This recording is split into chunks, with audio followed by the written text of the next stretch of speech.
Welcome every one of you. Yesterday I was, looking at your chart. I was just, I will try to respond to some of the queries. आप लोग कल कुछ question पूछे थे, उसकी बारे में मैं ये सोच रहा हूँ कि आपको कुछ क्वेश्चंस में हिंदी में कोई प्रॉब्लम था, इसीलिए मैं सबका हिंदी पहले बता दूंगा। लेकिन और एक बात आपको ध्यान रखने की आज जरूरत है, लास्ट 20 मिनट्स आपको दिया जाएगा, आप चैट बॉक्स में लिख लीजिएगा जो भी क्वेरीज है, और लास्ट 20 मिनट में हम उस चीज का देखकर आपका साथ बातचीत करेंगे। बीच में आपको किसी तरह की डिस्टर्ब नहीं करना है, बीच में नहीं लिखना है चैट बॉक्स में कुछ भी, क्योंकि इसमें फिर चीजें रह जाएगा, फिर हम ठीक तरीका से एक संगठित रूप में आपकी तक चीजों को नहीं पहुंचा पाएंगे। आज थोड़ा सा, क्योंकि मुझे जो लग रहा है कि कुछ बच्चे हो सकते, हालांकि ज्यादातर बच्चे हिंदी मीडियम का ही थे और यहाँ पर साउथ कैंपस में हिंदी मीडियम का ही क्लास हो रहा था, लेकिन हो सकता है कोई इंग्लिश में बैठा होगा, तो थोड़ा थोड़ा इंग्लिश में भी मैं आज समाप्त कर दूंगा चीजों को, क्योंकि ये जरूरी हो जाता है। क्योंकि ये जो वर्चुअली जब हम कनेक्टेड रहते हैं तो पॉसिबिलिटीज ये है कि बहुत सारे इंग्लिश मीडियम विद्यार्थी भी कनेक्टेड हो रहेंगे, चाहे कितना भी कम उनका संख्या क्यों ना हो, लेकिन उनका भी आवश्यकता की ध्यान रखने की जरूरत है। कल 5 नंबर की क्वेश्चन में कुछ आता है, लेकिन मैं सारी बता देता हूँ एक बार हिंदी में। आप देख लीजिएगा कि पहला क्वेश्चन नंबर 1 है, डिफाइन पॉलिटिक्स। राजनीति को परिभाषित कीजिए। शक्ति का, राजनीति के बारे में जो शक्ति का दृष्टिकोण है उसका आलोचनात्मक परीक्षण कीजिए। ये पहला क्वेश्चन है, राजनीति का परिभाषित कीजिए एवं राजनीति का जो शक्ति की दृष्टिकोण है, शक्ति की विचार है, उसका आलोचनात्मक मूल्यांकन कीजिए। दूसरा क्वेश्चन है, discuss the elements of liberalism. उदारवाद की जो मुख्य विशेषताएं हैं उसका चर्चा कीजिए। What according to you are its major challenges. आपकी अनुसार इनकी मुख्य चुनौतियां क्या है। Third question, describe in detail the feminist perspective in political theory. राजनीति सिद्धांत में नारीवादी दृष्टिकोण का विस्तृत विवरण दीजिए या विस्तृत विवेचना कीजिए। चौथा क्वेश्चन है, distinguish between procedural and deliberative democracy. विमर्शात्मक लोकतंत्र एवं प्रक्रियात्मक लोकतंत्र में फर्क दिखाइए या बताइए। विमर्शात्मक भी आप कह सकते हो, डिलिबरेटिव को तात्विक लोकतंत्र भी कह सकते हो। जो तात्विक लोकतंत्र और प्रक्रियात्मक लोकतंत्र में क्या फर्क है उसको बताना पड़ेगा। Fifth question, critically examine the universality of right, जिसका बारे में आज चर्चा करेंगे। Critically examine the universality of rights. अधिकार की सार्वजनिकता का आलोचनात्मक परीक्षण कीजिए। Next part of the question, are human rights universal. क्या मानव अधिकार सार्वजनिक है, सार्वभौमिक है। एक्सप्लेन यानी व्याख्या कीजिए। Discuss the concept of the 3 generation of rights. आज ये भी चर्चा होगी। अधिकार की जो 3 पीढ़ी, उस अवधारणा का चर्चा कीजिए, यानी जो first generation of rights, second generation of rights, third generation of rights, जो पीढ़ियों के 3 पीढ़ियों के अधिकार है, उसकी जो अवधारणा है उसके बारे में आपको चर्चा करना होगा। 7वां क्वेश्चन है, critically examine Rawls theory of justice. Rawls के द्वारा दिया गया न्याय की सिद्धांत का आलोचनात्मक मूल्यांकन कीजिए। Question number 8, discuss Rawls theory of global justice. Rawls की द्वारा दिया गया वैश्विक न्याय सिद्धांत का चर्चा कीजिए। 9th question, critically examine Isaiah Berlin's negative view of liberty. Isaiah Berlin के द्वारा दिया गया स्वतंत्रता का जो नकारात्मक दृष्टिकोण, उसका आलोचनात्मक मूल्यांकन कीजिए। 10th question, liberty and equality are not antagonistic but complementary to each other. Explain. स्वतंत्रता एवं समानता परस्पर विरोधी नहीं है बल्कि एक दूसरे की पूरक है, व्याख्या कीजिए। ये सभी हिंदी का, इसका बारे में कुछ सवाल था। और बाकी आज प्लीज आप फिर याद रखिएगा, जब मैं क्वेश्चन नंबर 5 से अब शुरू करूंगा, आप लोग को ध्यान रखने की जरूरत है कि आप बीच में किसी तरह की क्वेरीज नहीं करेंगे। लास्ट 20 मिनट्स आपको दिया जाएगा, उसमें आप चैट बॉक्स में लिखेंगे और मैं उसको फिर पढ़ के फिर आपको वो 20 मिनट में हम चर्चा करेंगे। ठीक है, आज की जो सवाल है, जो कि इस बार जरूर क्वेश्चन आने वाली है, वो है अधिकार के ऊपर। और अधिकार के ऊपर जब भी चर्चा होती है, खास करके एक बहुत बड़ा जो विवाद उत्पन्न होती है, जो जिसका ऊपर बहुत चर्चा होती है समसामयिक समय में, वो है कि क्या अधिकार सार्वभौम है, यानी मानव अधिकार क्या सार्वभौम है।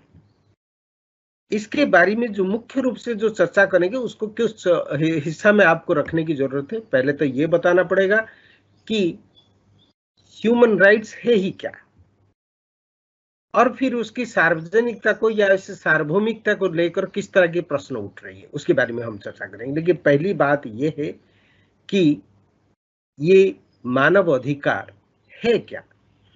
मनुष्य को मनुष्य होने का नाते जो अधिकार मिलता है उसको मानव अधिकार कहा जाता है। ये विस्तृत रूप में अगर विवरण दिया जाए तो इस प्रकार कहा जाएगा, When you enjoy certain rights by virtue of being a human being, those rights are called human rights. Because even when ordinarily the civil and political rights that you may enjoy as a citizens, sometimes it may so happen that those rights are not available to you, but even then your human rights cannot be withdrawn. कहने की मतलब यह है कि मानव अधिकार कैसे व्यापक है, किस तरीका से आपकी नागरिक राजनीतिक अधिकार जो आपको नागरिक होने का नाते मिलता है, वो अधिकार जब कई बार नहीं भी मिलता है या एग्जॉस्ट हो गया है, समाप्त हो गया है, उसको आप खो दिए हैं, मिल नहीं रहा है, लेकिन उसके बावजूद भी आपकी मानव अधिकार आपसे कोई छीन नहीं सकता है, क्योंकि आप एक मनुष्य है। मनुष्य होने का नाते आपको जो अधिकार मिलती है उसको कहा जाता है मानव अधिकार। इसलिए मानव अधिकार बड़ा व्यापक है, उसके सोर्सेस बहुत अलग अलग सोर्सेस से ये हमें मिलता है। ये अलग बात है, कुछ मानव अधिकार को संविधान में जैसे जैसे एक कंट्री विकसित होता है और उसकी साधन बढ़ता है तो कई सारी मानव अधिकार को संविधान में स्थान देता है और ये उसको एक अब लीगल सैंक्टिटी देता है और कहता है कि हाँ, और ये इसका अगर उल्लंघन होगा तो हम इसका प्रतिकार करेंगे। लेकिन कई बार राष्ट्र के पास अगर ये साधन नहीं होते, बहुत सारे मानव अधिकार है जिसको सभी कॉन्स्टिट्यूशन उनको मान्यता नहीं दे पाया, वो अलग बात है।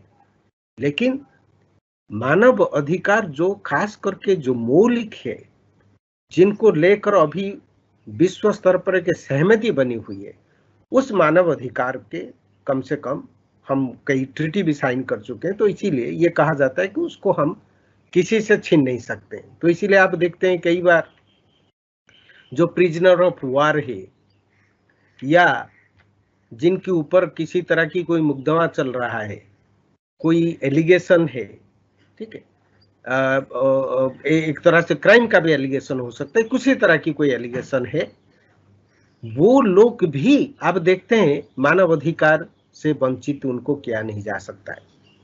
तो इसीलिए अब देखते हैं कि ये अधिकार को सार्वभौमिक क्यों नहीं माना जाएगा, यहाँ पर क्या समस्या उत्पन्न होती है।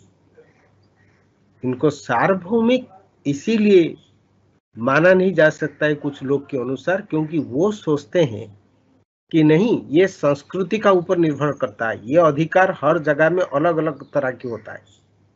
इसमें जैसे आपकी सामाजिक आर्थिक परिस्थिति है, आपकी रीति रिवाज, आपकी संस्कृति, उसी का ऊपर कहीं ना कहीं ये निर्भर करता है कि आपके अधिकार कैसे है। तो इसीलिए आप अगर सार्वभौमिक रूप में कुछ सिद्धांत बना लेंगे कि ये मानव अधिकार है और इस तरह के अधिकार सबको मिलने चाहिए, ये संभव नहीं होगा और ये गलत भी हो जाएगा, ये वो लोग कहते हैं। तो इसीलिए जो मुख्य रूप से जो ऑब्जेक्शन आता है, वो ऑब्जेक्शन आता है कहां से? उसको कहते हैं कल्चरल रिलेटिविज्म, सांस्कृतिक सापेक्षवाद। सांस्कृतिक सापेक्षवाद का मतलब यह है कि हर समाज में सामाजिक आर्थिक उनका ढांचा अलग अलग होती है, उनके कस्टम्स ट्रेडिशन परंपराएं वो सब अलग अलग होती है। तो इसीलिए अधिकार को समझने के लिए आपको उस समाज का सामाजिक आर्थिक परिवेश को समझना पड़ेगा। उनकी मूल्य को अगर नहीं समझेंगे तो आप उनका अधिकार को समझ नहीं पाएंगे। तो इसीलिए आप अगर सार्वभौमिक रूप में कोई सिद्धांत यहाँ पर अगर जबरदस्ती आप इम्पोज करेंगे तो गलत होगा, एक कल्चरल इंपीरियलिज्म की तरह हो जाएगा। जैसे कि कहा जाएगा, वो लोग ये कहते हैं कि दूसरी की कल्चर को, संस्कृति को जैसे कि किसी और के ऊपर थोपा जाता है, उनकी नजर में इनको देखा जाता है। लेकिन यहाँ का जो राइट्स है, जो कि यहाँ का सामाजिक आर्थिक परिवेश की ऊपर आधारित है, तो इसीलिए उनके अर्थ को समझने के लिए आपको उस कॉन्टेक्स्ट में जाने की जरूरत है। इसलिए वो कहते हैं कि इसको आप कभी भी सामाजिक आर्थिक व्यवस्था से अलग करके आप देख नहीं सकते। इसीलिए कल्चरल रिलेटिविज्म वाले जो सांस्कृतिक सापेक्षवाद में विश्वास करते हैं, वो कहते हैं कि आप इसको नजरअंदाज नहीं कर सकते हैं कल्चर को, एक कंट्री का। Now let me explain you again, what is the, because I have already defined what are human rights and why there is a kind of objection to human rights being universal, why they cannot be universally applied, what are the objections. I said ki, one objection is that cultural relativism, because cultural relativism would actually believe that rights cannot be taken out of their socio-economic context. So in order to understand rights, you have to understand the values, the tradition, the customs which go along with these rights. And you can do that only when you try to contextualize yourself in that socio-economic context. And apart from that, let me also explain you another thing. The human rights, the basic objective of human rights is obviously to protect human dignity. And obviously it also aims at elimination of any kind of inhuman treatment. So while explaining it in Hindi, I was saying that even when an individual has been exhausted with the civic political rights which he or she enjoys as a citizen, when all these rights are exhausted, ordinarily they are not available to him or her, even then human rights cannot be withdrawn, because human dignity must be respected and there must be elimination of inhuman treatment in all situations. किसी तरह से कोई व्यक्ति का साथ, उसकी आत्ममर्यादा का साथ कोई छेड़खानी नहीं होगी, उसकी साथ किसी तरह की कोई अमानवीय व्यवहार नहीं होगा। ये मानव अधिकार की मुख्य उद्देश्य है।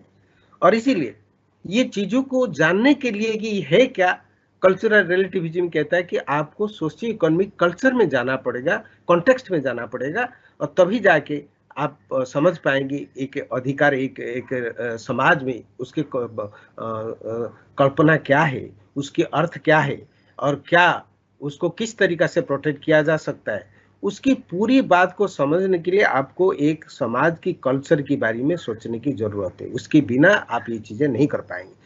कई बार कुछ ऑब्जेक्शन आइडियोलॉजिकल कंसिडरेशन से भी आती है, विचारधारात्मक। आइडियोलॉजिकल कंसिडरेशंस जो है, विचारधारात्मक जो कंसिडरेशंस है, वो जैसे कि कोई कहता है कि हम मार्क्सिज्म में विश्वास करते हैं, कोई कहता है उदारवाद में हम विश्वास करते हैं। इस तरीका से जो अलग अलग विचारधाराएं, कोई कम्युनिटेरियन समुदायवादी सोच में विश्वास करता है, इस तरीका से अलग अलग व्यक्तिवाद, अलग अलग की, या फेमिनिस्ट, अलग अलग दृष्टिकोण है, आइडियोलॉजीज है। उस दृष्टिकोण के अनुसार भी कई बार ये ऑब्जेक्शन भी उठाया जाता है। मानव अधिकार को सार्वभौमिक करने की रास्ता में वो कई अड़चन डालते हैं, लेकिन वो भी इस बात को रखने के लिए प्लीज रिमेम्बर, फिर वही बात कि जो सांस्कृतिक यानी कल्चरल डिफरेंसेस, सांस्कृतिक विभिन्नता को ही आधार माना जाता है। उसको उसी का आड़ में कई बार आइडियोलॉजिकल ऑब्स्टैकल्स को एक कल्चरल लैंग्वेज में उसको पुट अप करके कहते हैं नहीं हमारा कल्चर अलग है। कल्चरल रिलेटिविज्म में कई बार ये चीजें भी दिखा जाता है कि आइडियोलॉजिकल डिफरेंस भले ही हो, लेकिन उसको कल्चरल डिफरेंस के रूप में वो छुपा के उसी का अंदर वो कहते हैं नहीं कल्चर अलग है तो आपको इसी हिसाब से देखना पड़ेगा, इसीलिए आप सार्वभौमिक रूप में किसी कोई अगर मानव अधिकार के सिद्धांत को यहाँ लागू नहीं कर सकते। हमारा जो अपना समाज है, संस्कृति है, उसको आपको देखने की जरूरत है। अब आते हैं किस तरीका से आप देखेंगे कि जो मानव अधिकार की ऊपर हमारा जो universal declaration of human rights जो 1948 में यूनाइटेड नेशंस के द्वारा जो घोषणा किया गया, उसमें जो मानव अधिकार की संकल्पना है जिसमें ये कहा गया कि कैसे ये सार्वभौमिक है, और तभी आप देखते हैं कि सेकेंड वर्ल्ड वॉर के बाद खास करके इसको 1948 में रखा गया कि इस तरह की जो अधिकार है ये सभी राज्य में सभी प्रकार व्यक्ति उनका किसी तरह की कोई भेदभाव ना हो, धर्म के आधार पर, भाषाई आधार पर, किसी तरह के कोई भेदभाव के बिना उनको ये अधिकार मिलना ही होगा। और इसमें ऑब्वियसली जो यूनाइटेड नेशंस के मेंबर स्टेट्स है उन्होंने सिग्नेचर भी किए। तो इसमें आप देखेंगे कि universal declaration of human rights में दो हिस्सा है। एक है international covenant on civil and political rights और एक है international covenant on economic, social and cultural rights. ये जो चीजों में है आप देखेंगे, हालांकि ये दोनों को 1966 में इसको किया गया, universal declaration of human rights 1948, लेकिन ये जो दो हिस्सा international covenants on civil and political rights और international covenants on economic, social and cultural rights, ये 1966 में इसको ऐड किया गया, डिक्लेरेशन किया गया। लेकिन जो सोशल इकोनॉमिक वाला हिस्सा है उसको लागू किया गया 1976 में। 1976 में उसको लागू किया गया। और ये मैं यहाँ ये तर्क देना चाहता हूँ कि you will see how the first part that is international covenant on civil and political rights which are negative in character, and the second part which are social and economic rights are positive rights where state initiatives are necessary to give these rights to the people. पहला जो अधिकार है international covenant on civic and political, civil and political rights, यानी जो नागरिक एवं राजनीतिक अधिकार है, ये नकारात्मक, खास करके नकारात्मक अधिकार है। नकारात्मक अधिकार के मतलब यह है कि वो अधिकार अपना आप में किसी को सशक्त नहीं करता है। इसमें कौन कौन अधिकार आता है? जैसे भाषण अभिव्यक्ति की स्वतंत्रता, जीवन की स्वतंत्रता, जैसे घूमने फिरने की स्वतंत्रता, एसोसिएशन बनाने की स्वतंत्रता, जैसे आपकी रिलीजियस फ्रीडम, धार्मिक स्वतंत्रता, ये सभी जो अधिकार है इसको हम सिविक पॉलिटिकल राइट्स कहते हैं। और एक क्वेश्चन है जो कि जनरेशन ऑफ राइट्स का ऊपर चर्चा जब होगी बात और विस्तृत रूप में हम लोग बात करेंगे। आप देखेंगे ये फर्स्ट जनरेशन ऑफ राइट्स है, ये first generation civic political first generation rights है। लेकिन जो सोशल इकोनॉमिक राइट्स है ये सेकंड जनरेशन की राइट्स है। और इसमें जैसे मैंने कहा कि राज्य को कुछ ठोस कदम उठाना पड़ता है और राज्य की प्रकृति कल्याणकारी बन जाती है। इसमें कौन कौन अधिकार आता है? इसमें राइट टू एजुकेशन आता है, राइट टू वर्क आता है, राइट टू हाउसिंग आता है, ये ऐसे बहुत सारी चीजें, right to health care, medical facilities, ये सभी उसका अंदर आता है जो एक कल्याणकारी राज्य में ही संभव है। राज्य की तरफ से कुछ ठोस कदम उठाया जाता है। तो इसीलिए अब ये जो दो तरीके के अधिकार है आप देखते हैं, इसमें कैसे आप देखेंगे कि जो सोशलिस्ट कॉन्स्टिट्यूशन, लिबरल कॉन्स्टिट्यूशन किस तरीका से ये अधिकार को अलग अलग तरीका से प्राथमिकता देता है।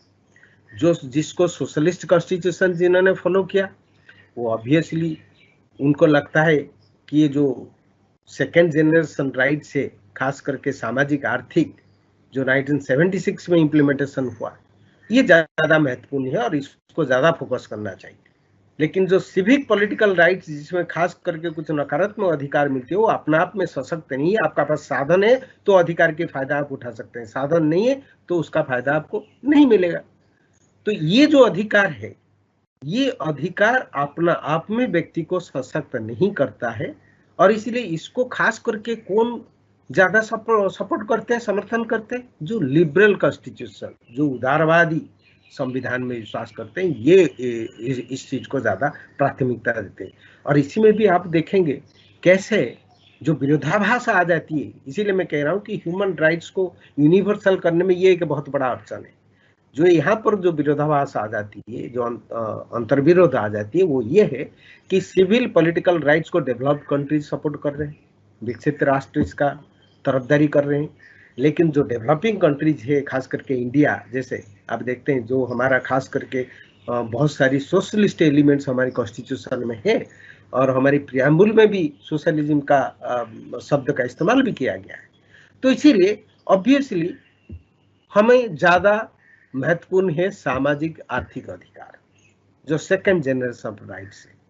तो इसीलिए भी इसके ऊपर आप देखते हैं कि इसको पूरी तरह से आप यूनिवर्सली लागू करने की बात करेंगे तो कहीं ना कहीं सिविल पॉलिटिकल और सोशल इकोनॉमिक राइट्स को लेकर मतभेद हो जाती है। तो ये भी एक दिक्कत है, तो क्योंकि उनकी जो विकसित राष्ट्र है उनकी सामाजिक आर्थिक परिवेश अलग है, तो उनके लिए लगता है कि सिविल पॉलिटिकल राइट्स ज़्यादा इम्पोर्टेंट है, लेकिन हमारी जैसे समाज है या विकसित राष्ट्र जो है उनके लिए लगता है कि सामाजिक आर्थिक अधिकार बहुत ज़्यादा महत्वपूर्ण है। अब आते हैं कि आइडियल पोजीशन, एक आदर्श परिस्थिति। एक आदर्श परिस्थिति क्या हो सकती है? एक आदर्श परिस्थिति ये हो सकती है कि जैसे आप अगर विस्तृत रूप में सभी मानव अधिकार को इकट्ठा कर लेंगे जिसमें सहमति हो, अगर सभी का सहमति हो, उसमें कोई अंतर्विरोध नहीं हो, तो फिर उसको आप यूनिवर्सली अप्लाई कर सकते हैं। लेकिन ये बड़ा कठिन, ये संभव नहीं है आज की स्थिति जिस तरीका से लगता है today, wherever you know the at the point where we stand now, it is impossible to have some universal principles on the basis of which human rights can be applicable all over the world. It is not going to be possible because there will be always some kind of differences of opinion, as socio-culturally different countries have different conceptions of their rights.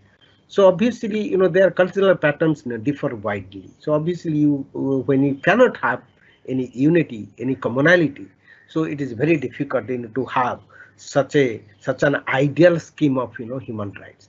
ऐसे एक आदर्श scheme एक बनाना जिसमें सभी तरह के अधिकार को हम शामिल करके और इसमें कोई अंतर्विरोध ना हो, इस तरीका से करना बहुत कठिन हो जाता है, ये संभव नहीं होगा। अब आते हैं कि ये जो खास करके जो बातचीत होती है कि कल्चरलिज्म, इसमें मैं और एक बात आपको रखना चाहूंगा कि कल्चरलिज्म जो खासकर कल्चरल रिलेटिविज्म, इसकी वजह से जो सांस्कृतिक सापेक्षवाद की वजह से किस तरीका से कई बार मानव अधिकार की सामने कई सारी ऐसे चीजें, कई सारी ऐसे अड़चन पैदा हो जाती है, कई बार अलोकतांत्रिक और मानवीय चीजों को भी कई बार सांस्कृतिक कह के कि यह हमारी संस्कृति की पहचान है, यह हमारी संस्कृति का हिस्सा है, तो इसीलिए हम इसको नजरअंदाज नहीं करेंगे। ऐसे करके कई बार लोकतांत्रिक, कई बार अमानवीय चीजों को भी कुछ लोग बढ़ावा देते हैं, कुछ लोग उसको भी समर्थन करते हैं।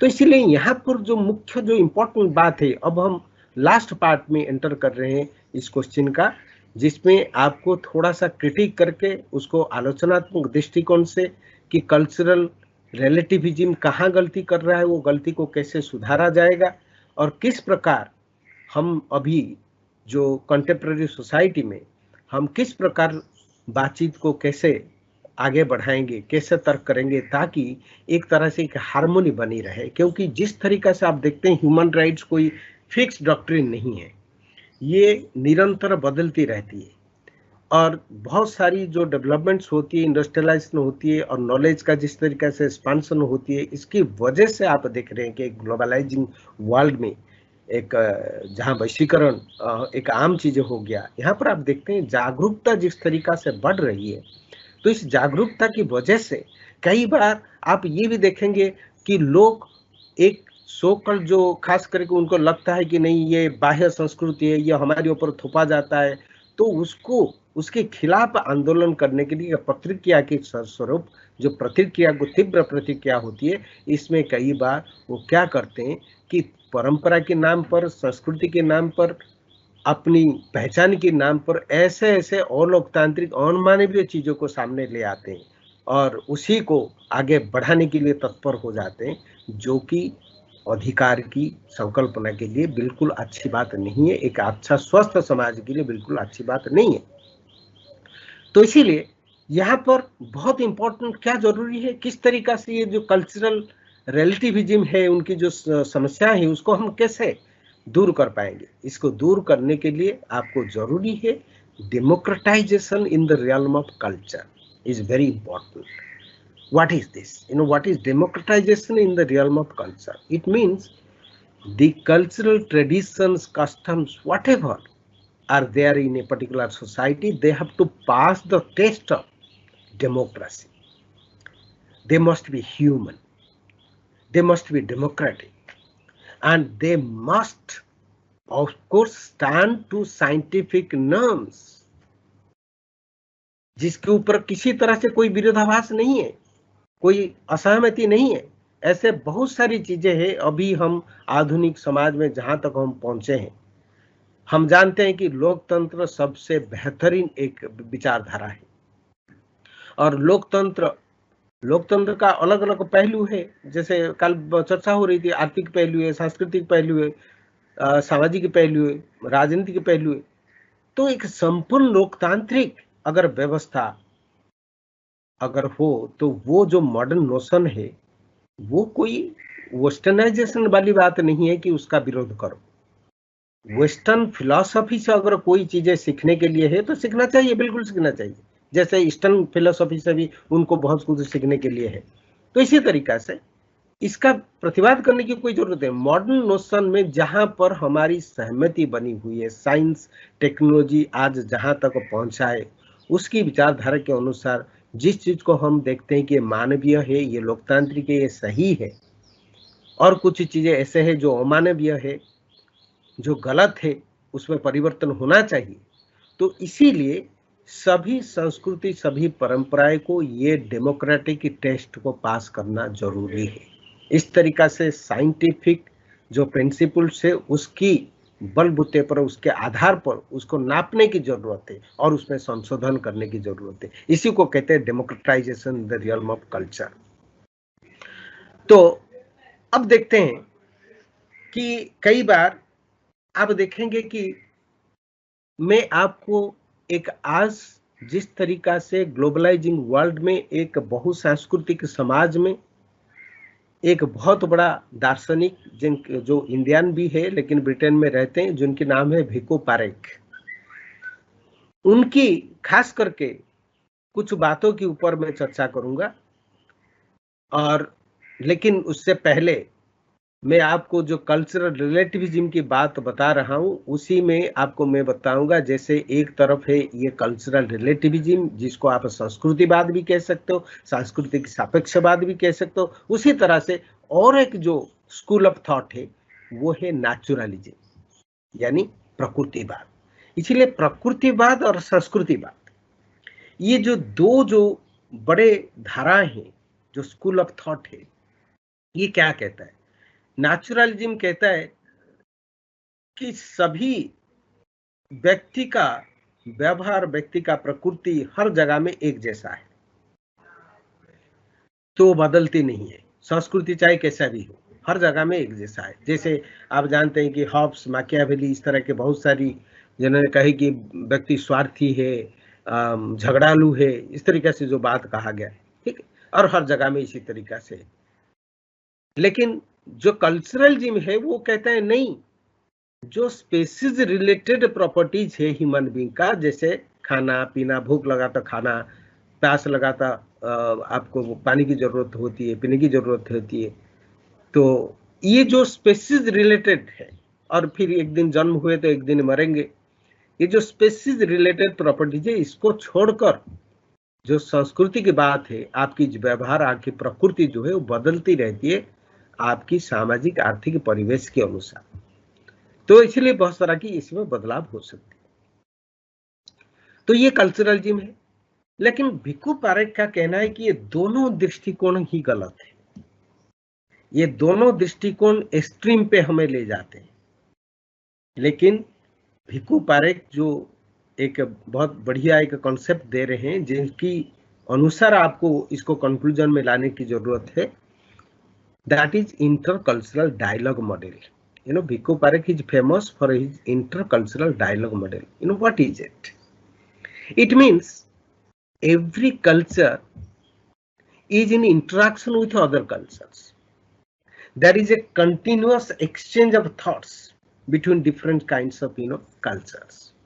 These are not fixed systems. They interact with each other. When one culture influences the other culture, it is also being influenced by it. So there is a kind of a dialectical relationship.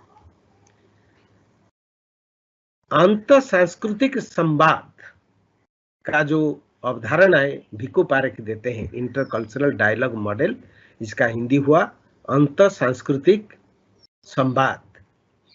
इसके अनुसार इनका कहना है कि जो culturalism और naturalism, प्रकृतिवाद और संस्कृतिवाद, ये हमें एक्सट्रीम पे ले जाते हैं।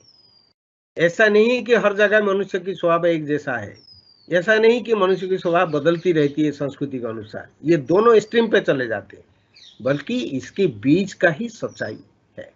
बीच का क्या सच्चाई है? सभी कल्चर आपस में एक संवाद बना के रखते हैं। एक कल्चर दूसरी कल्चर को प्रभावित करता है और दूसरी द्वारा भी प्रभावित होती है। तो इसीलिए हम अगर किसी और को कुछ सिखाते हैं, उससे कुछ सीखते हैं। कई बार हमें पता नहीं चलता है।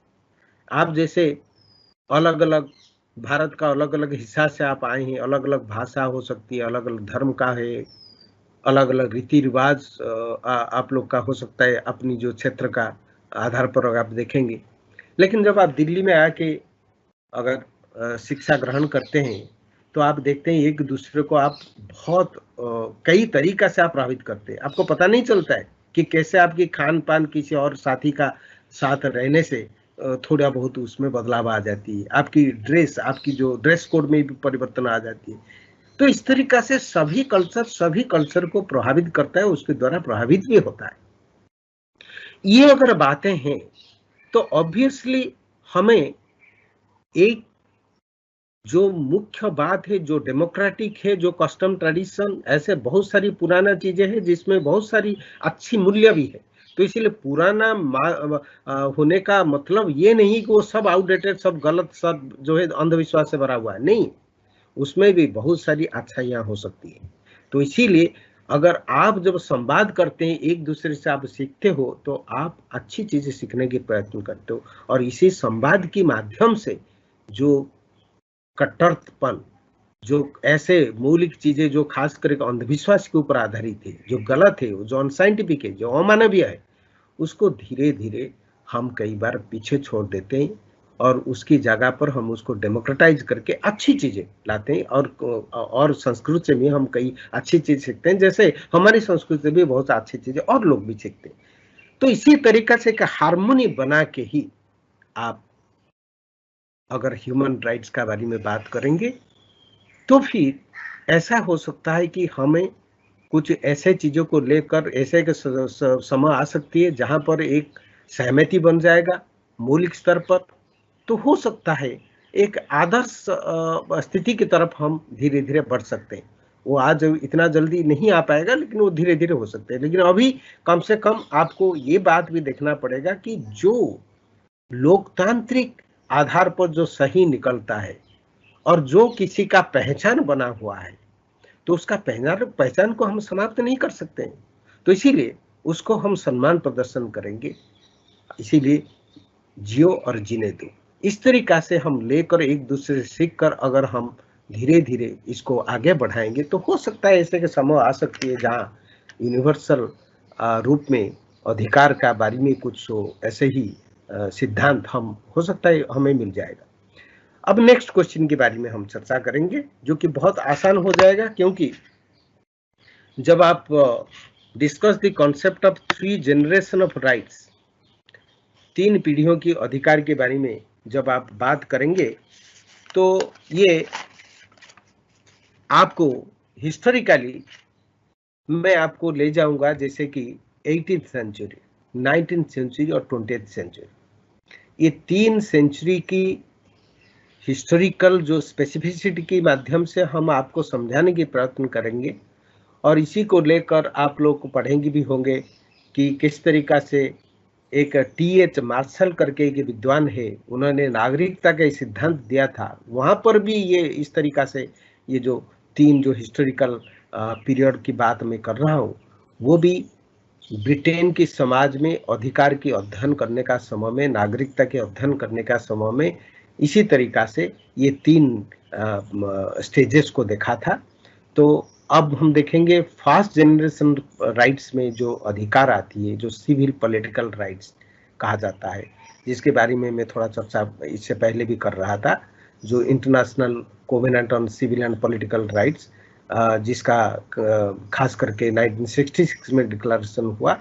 और ये जो अधिकार है, ये आप देखेंगे इस अधिकार में क्या क्या अधिकार आती है कि भाषण, अभिव्यक्ति की स्वतंत्रता, इसमें आपका राइट टू लाइफ भी आता है, इसमें घूमने फिरने की जो अधिकार स्वतंत्रता आपको मिलती है, एसोसिएशन बनाने का जो अधिकार आपको मिलता है, ये भी अधिकार इसमें, आपकी रिलीजियस राइट्स, आपकी धार्मिक अधिकार भी इसके अंदर शामिल हो जाती है। ये जो अधिकार है, इसमें आप देखेंगे इसको नकारात्मक इसलिए कहा जाता है कि यही कहा जाता है कि अधिकार अगर आपसे कोई छीनने की कोशिश कर रहा है या इसका साथ कोई छेड़खानी होती है, तो आप कोर्ट को जा सकते हो, आप कोर्ट के आश्रय ले सकते हो। लेकिन ये प्लीज आप ये बात को ध्यान रखिए, ये अधिकार नकारात्मक अधिकार, ये अधिकार अपना आप में एक व्यक्ति को सशक्त नहीं बनाता है। क्यों? क्योंकि जो सिविल पॉलिटिकल राइट्स है, जैसे कि राइट टू लाइफ का उदाहरण देके मैं आपको समझाने की प्रयत्न कर रहा हूँ। What is meant by right to life? If you look at how right to life was granted in Indian Constitution, when the founding fathers of the Constitution framed this Constitution, Indian Constitution, right to life would mean that nobody has any right to take away my life, or I cannot take away anybody's life. That is it. That is it. My right to live would mean, my right to life would mean that I have no right to take away anybody's life and nobody else has right to take away my life. जीवन के अधिकार के मतलब सिर्फ इतना समझा जाएगा, इसलिए उसको नकारात्मक कहा जाता है सिविल पॉलिटिकल राइट्स को, क्योंकि ये अधिकार से मतलब सिर्फ यही होता है, जैसे आपको जीवन के अधिकार जो पहले संविधान में आपको मिला था, उसका मतलब ये है कि मेरा जीवन के अधिकार है, मतलब ये है कि मुझे कोई मार नहीं पाएगा और मैं किसी को मार नहीं पाऊंगा, बस इतना। क्या इतना होने से आपका एक अच्छा जिंदगी आप जी लेंगे? नहीं। तो राइट टू लाइफ का मतलब और भी कई चीजें इसमें होता है, जो आपकी सुप्रीम कोर्ट ने बाद में इसको एक्सटेंड किया, एक्सपांड किया इस राइट को, और उसके बाद आप देखते हैं जो सेकंड जनरेशन के राइट्स, कुछ राइट्स ऐसा है जो इसके साथ मिल जाता है, इवन थर्ड जनरेशन राइट्स भी इसके साथ कुछ मिल जाता है जब इसको एक्सपांड किया जाता है। ये अलग बात है कि ये जो फर्स्ट जनरेशन ऑफ राइट्स है, ये भले ही नकारात्मक है, लेकिन ये इसी की वजह से आप देखते हैं फिर राइट्स इवॉल्व करके फिर एक समय जब आती है 19th सेंचुरी में, मैं उसके बारे में भी अभी बात करूंगा, 18th, 19th और 20th सेंचुरी में जो आपको खास करके जो सेकेंड थर्ड जनरेशन राइट्स का जो डेवलपमेंट होती है, वो जिस तरीका से सकारात्मक अधिकार का बात करता है, और राज्य को ये कहा जाता है कि राज्य कल्याणकारी संस्था है, राज्य की तरफ से कुछ ऐसे ठोस कदम उठाया जाएगा तभी जाके, जैसे हॉस्पिटल बनेगा, एजुकेशन इंस्टीट्यूशन बनाना, ये जो चीजें हैं ये सकारात्मक है, इसको राज्य को कुछ करना पड़ता है। लेकिन फर्स्ट जनरेशन राइट्स में प्लीज रिमेंबर, जो घूमने फिरने के अधिकार, एसोसिएशन बनाने के अधिकार, जीवन के अधिकार, या जिस तरीका से आपका freedom of speech and expression, ये सब अधिकार अपना आप में बहुत आपको सशक्त नहीं बनाता है। और एक एग्जाम्पल ले लीजिए, भाषण अभिव्यक्ति की स्वतंत्रता का अधिकार। भाषण अभिव्यक्ति की स्वतंत्रता के अधिकार से आपको अपना आप ये अधिकार को प्रयोग करने की शक्ति नहीं मिल जाती है। अगर आप में शिक्षा नहीं है, आप अगर शिक्षित नहीं है, आपके अंदर जागरूकता नहीं आई है, तो आप क्या भाषण दोगे? आपको बोलना नहीं आता है तो आप कैसे बोलोगे?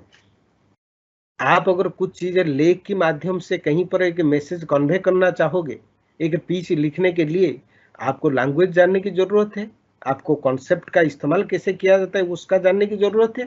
तो इसलिए शिक्षा, अब शिक्षा आ गया एक सकारात्मक अधिकार। तो ये इसीलिए फर्स्ट जनरेशन राइट्स में प्लीज रिमेंबर, ये फर्स्ट जनरेशन राइट्स में खास करके जो अधिकार था, वो अधिकार बिल्कुल आपकी नकारात्मक अधिकार है। ये अपना आप में आपको सशक्त नहीं बनाता है, और राज्य यहाँ पर एक नकारात्मक राज्य की भूमिका अदा करता है। राज्य कल्याणकारी राज्य नहीं है, राज्य की तरफ से कोई ठोस कदम नहीं उठाया जाता है।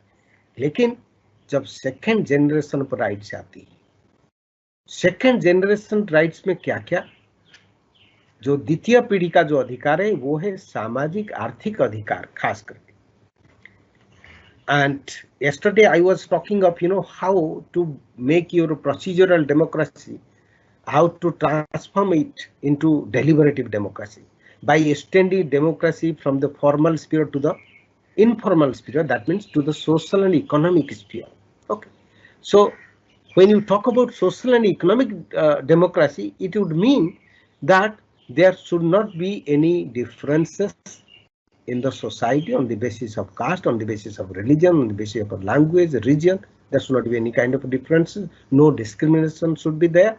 At the same time, it also said that economically, similarly, there should not be vast inequality. Okay.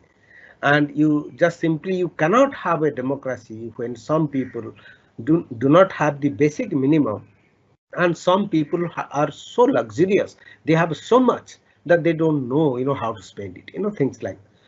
तो इसीलिए ये जो बातें हैं कि आपको जो सामाजिक आर्थिक अधिकार, जो सेकंड जनरेशन के अधिकार की बात कहा जाता है, यहाँ पर जो अधिकार की बात होती है, इसमें राइट टू एजुकेशन, शिक्षा के अधिकार है, इसमें राइट टू वर्क, काम करने का अधिकार है, क्योंकि काम करने का अधिकार जब तक आपको नहीं मिलेगा, आप अपनी परिवार की पोषण नहीं कर पाएंगे, आप खुद एक अच्छा जिंदगी जी नहीं पाएंगे। शिक्षा आपको नहीं मिलेगा तो भाषण और अभिव्यक्ति स्वतंत्रता बेकार है, उसका कोई लाभ नहीं है। एसोसिएशन बनाने का भी जो ज्ञान उसके लिए चाहिए, वो भी शिक्षा से मिलती है। तो ऑब्वियसली ये जो अधिकार की बात यहाँ पर होती है, इसके लिए सरकार को कल्याणकारी भूमिका निभाना पड़ता है, राज्य के कल्याणकारी संस्था बन जाती है। इसीलिए आप देखते हैं राज्य स्कूल कॉलेजेस एस्टेब्लिश करता है, और आपके हेल्थ राइट्स, मेडिकल जो राइट्स है, ये भी यहाँ इसका अंदर आता है। तो हेल्थ राइट्स भी एक सेकंड जनरेशन राइट्स है।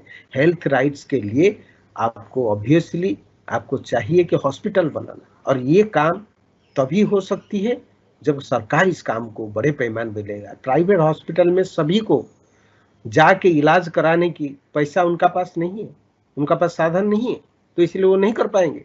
तो इसीलिए सरकार जब ये काम करता है, हॉस्पिटल, और खास करके आप देखते हैं पीएचसी, पब्लिक हेल्थ केयर जो सिस्टम, जहां पर पब्लिक हेल्थ केयर बहुत मजबूत है, वहां पर ही शिक्षा स्वास्थ्य के अधिकार सभी को दिया जा सकता है। आज कोरोना का जो समस्या अभी चल रही है पूरी विश्व भर, आप देखते हैं, तो इसमें आप सोच सकते हैं क्यों भारत में ये सोशल डिस्टेंसिंग क्यों चल रहा है, क्यों हम लॉकडाउन स्थिति में है, क्योंकि इसके बिना और कोई रास्ता ही नहीं। पब्लिक हेल्थ केयर सिस्टम इतनी डेवलप्ड अमेरिका वगैरह में होने का बावजूद भी जिस तरीका से वो संभाल नहीं पा रहे हैं, अब सोच लीजिए अगर उस तरह की स्थिति यहाँ उत्पन्न होगा, कैसे भाग दौड़ मच जाएगा, किस तरीका से हाहाकार मच जाएगा। तो इसीलिए इससे बचने की एकमात्र तरीका है कि हमें केस को अभी बहुत ज़्यादा मिनिमम रखें, जो हमारा हेल्थ केयर सिस्टम उसको मैनेज कर पाए। तो ये जो अधिकार है सेकंड जनरेशन में, ये अधिकार सभी अधिकार ऐसे अधिकार है जो खास करके आप देखते हैं एक कल्याणकारी राज्य के साथ जोड़ा जाता है, वो जो 20th सेंचुरी में आया है। तो इसीलिए जब इससे पहले मैं टी.एच. मार्शल की बात कर रहा था, उसको भी थोड़ा सा समझा दूं तो आप उसको जोड़ सकते हैं। टी.एच. मार्शल का वो और थोड़ा डिफरेंसेस ले आते हैं। वो कहते हैं 18th सेंचुरी में सिविल राइट्स का यानी नागरिक अधिकार जिसको कहते हैं नागरिकता का विकास हुआ, और जो 19th सेंचुरी में वो कहते हैं पॉलिटिकल राइट्स यानी राजनीतिक अधिकार, राजनीतिक नागरिकता वो उसको कहते हैं, तो उसका विकास हो। थर्ड जो 20th सेंचुरी में कल्याणकारी राज्य की आने का साथ साथ उस सोशल इकोनॉमिक सिटीजनशिप, उसको सोशल सिटीजनशिप के नाम के, सामाजिक नागरिकता के नाम पर जाने जाते हैं। तो ये जो चीजें हैं आप जब देखते हैं कि इसीलिए टी.एच. मार्शल का कहना था कि जब 20th सेंचुरी में हम इस तरीका से नागरिकता को सोशल बना देते हैं, सामाजिक बना देते हैं, तब नागरिकता अपने पूर्ण उत्कर्ष पर पहुंच जाता है, पूर्ण रूप से विकास हो जाती है। तो इसीलिए मार्क्सवाद को खंडन करने के लिए वो बात रखते हैं कि इस तरह से जब नागरिकता का पूरी तरह से विकास हो जाएगा, कल्याणकारी राज्य की जो विकास के साथ साथ ये चीजें जैसे हो जाएगा, तो उसके बाद फिर क्रांति की जरूरत नहीं पड़ेगा, क्योंकि व्यक्ति खुद राज्य के साथ जुड़ जाएगा। उसको लगेगा कि राज्य मेरा कल्याण कर रहा है तो मैं राज्य का एक हिस्सा हूँ, मुझे क्रांति करने की क्या जरूरत है। खैर, वो एक लिबरल नोशन के माध्यम से नागरिकता का टी.एच. मार्शल ने भी कहीं ना कहीं ई 3 जनरेशन राइट्स का भी बात को भी इनडायरेक्टली लाया है। अब थर्ड जनरेशन के राइट्स को हम चलते हैं। थर्ड जनरेशन ऑफ राइट्स जो है वो खास करके उन अधिकार को इसका अंदर चर्चा की जाती है जो खास करके आधुनिक समाज में आप जानते हैं कि कैसे सांस्कृतिक रूप में सभी समाज मल्टीकल्चरल है, बहुसांस्कृतिक है। सभी राष्ट्र में आप देखते हैं कि जिस तरीका से ग्लोबलाइजेशन की वजह से माइग्रेशन बड़ी पैमाने पे चल रहा है, इस माइग्रेशन की वजह से आप देख रहे हैं कि हर राष्ट्र में, हर राष्ट्र राज्य में माइनॉरिटीज, अल्पसंख्यक वर्ग रहते हैं। वहां का जो बहुसंख्यक जो प्रभावी है, जो मेजॉरिटी में है, वो अलग है। लेकिन क्योंकि ऐसे बहुत सारी अलग अलग राष्ट्र से भी लोग, हो सकता है रोजगार के लिए या हो सकता है अच्छा शिक्षा के लिए, वहां पर जाके पहुंचे हैं, वहां निवास करते हैं।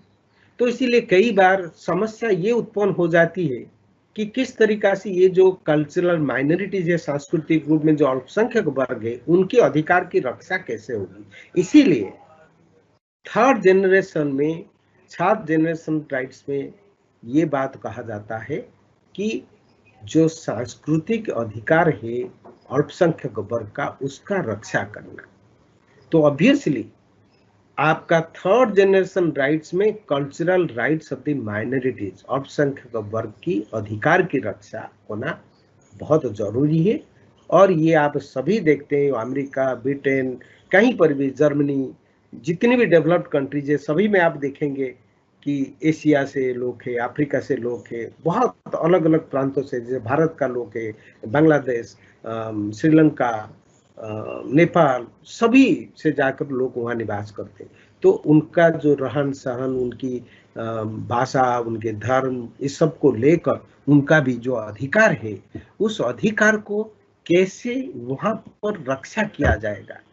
क्या इनके लिए उनका एक अपना अपना एजुकेशनल इंस्टीट्यूशन नहीं होना चाहिए? क्या इनकी सांस्कृतिक जो सोच है उसको बढ़ावा देने के लिए इनको कुछ अधिकार दिया जाए, कुछ छुटकारा भी दिया जाए? ड्रेस कोड में भी कई बार आप देखते हैं कि उनको कुछ छुटकारा भी देने की मांग होती है। कई बार आप देखते हैं कि कैसे जो हमारी सिख समुदाय की भाई है, तो वो कई बार आप देखते हैं कई कंट्री में उनको अगर वो पगड़ी बांधते हैं तो उनका ऊपर वो कहते हैं नहीं, आप ऐसे नहीं कर सकते, लेकिन उनका ये कल्चरल राइट्स है, उनका सांस्कृतिक अधिकार है।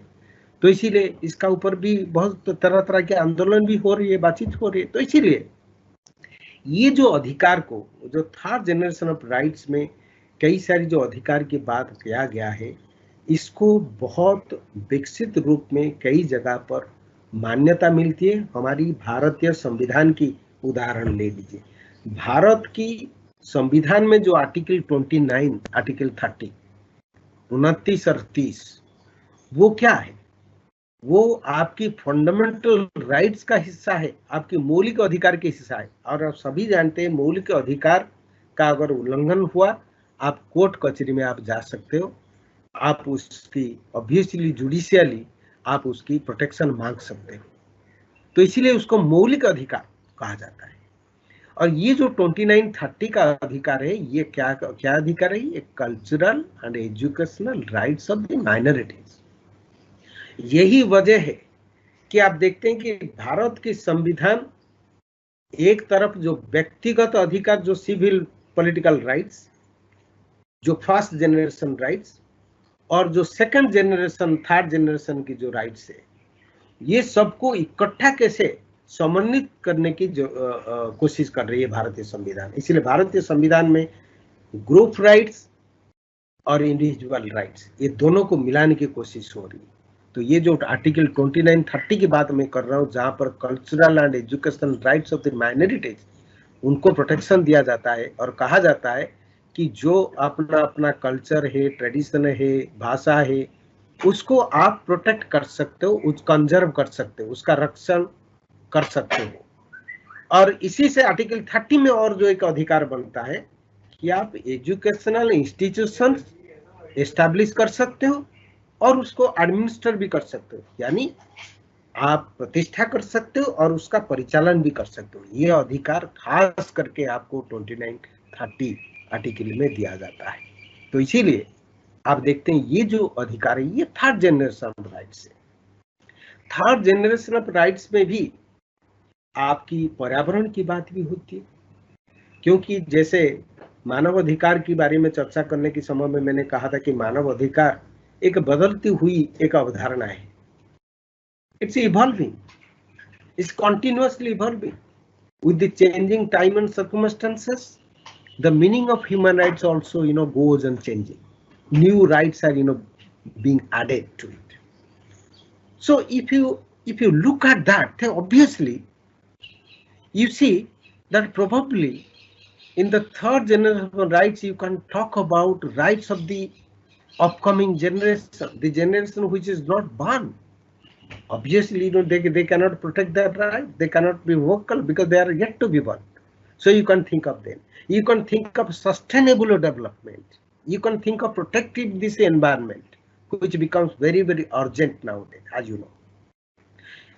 तो थर्ड जनरेशन में जो खास करके cultural and education rights of the minorities की बात में कर रहा था, उसके साथ साथ और भी ऐसे अधिकार है जिसको उसका साथ मिलाया जाता है।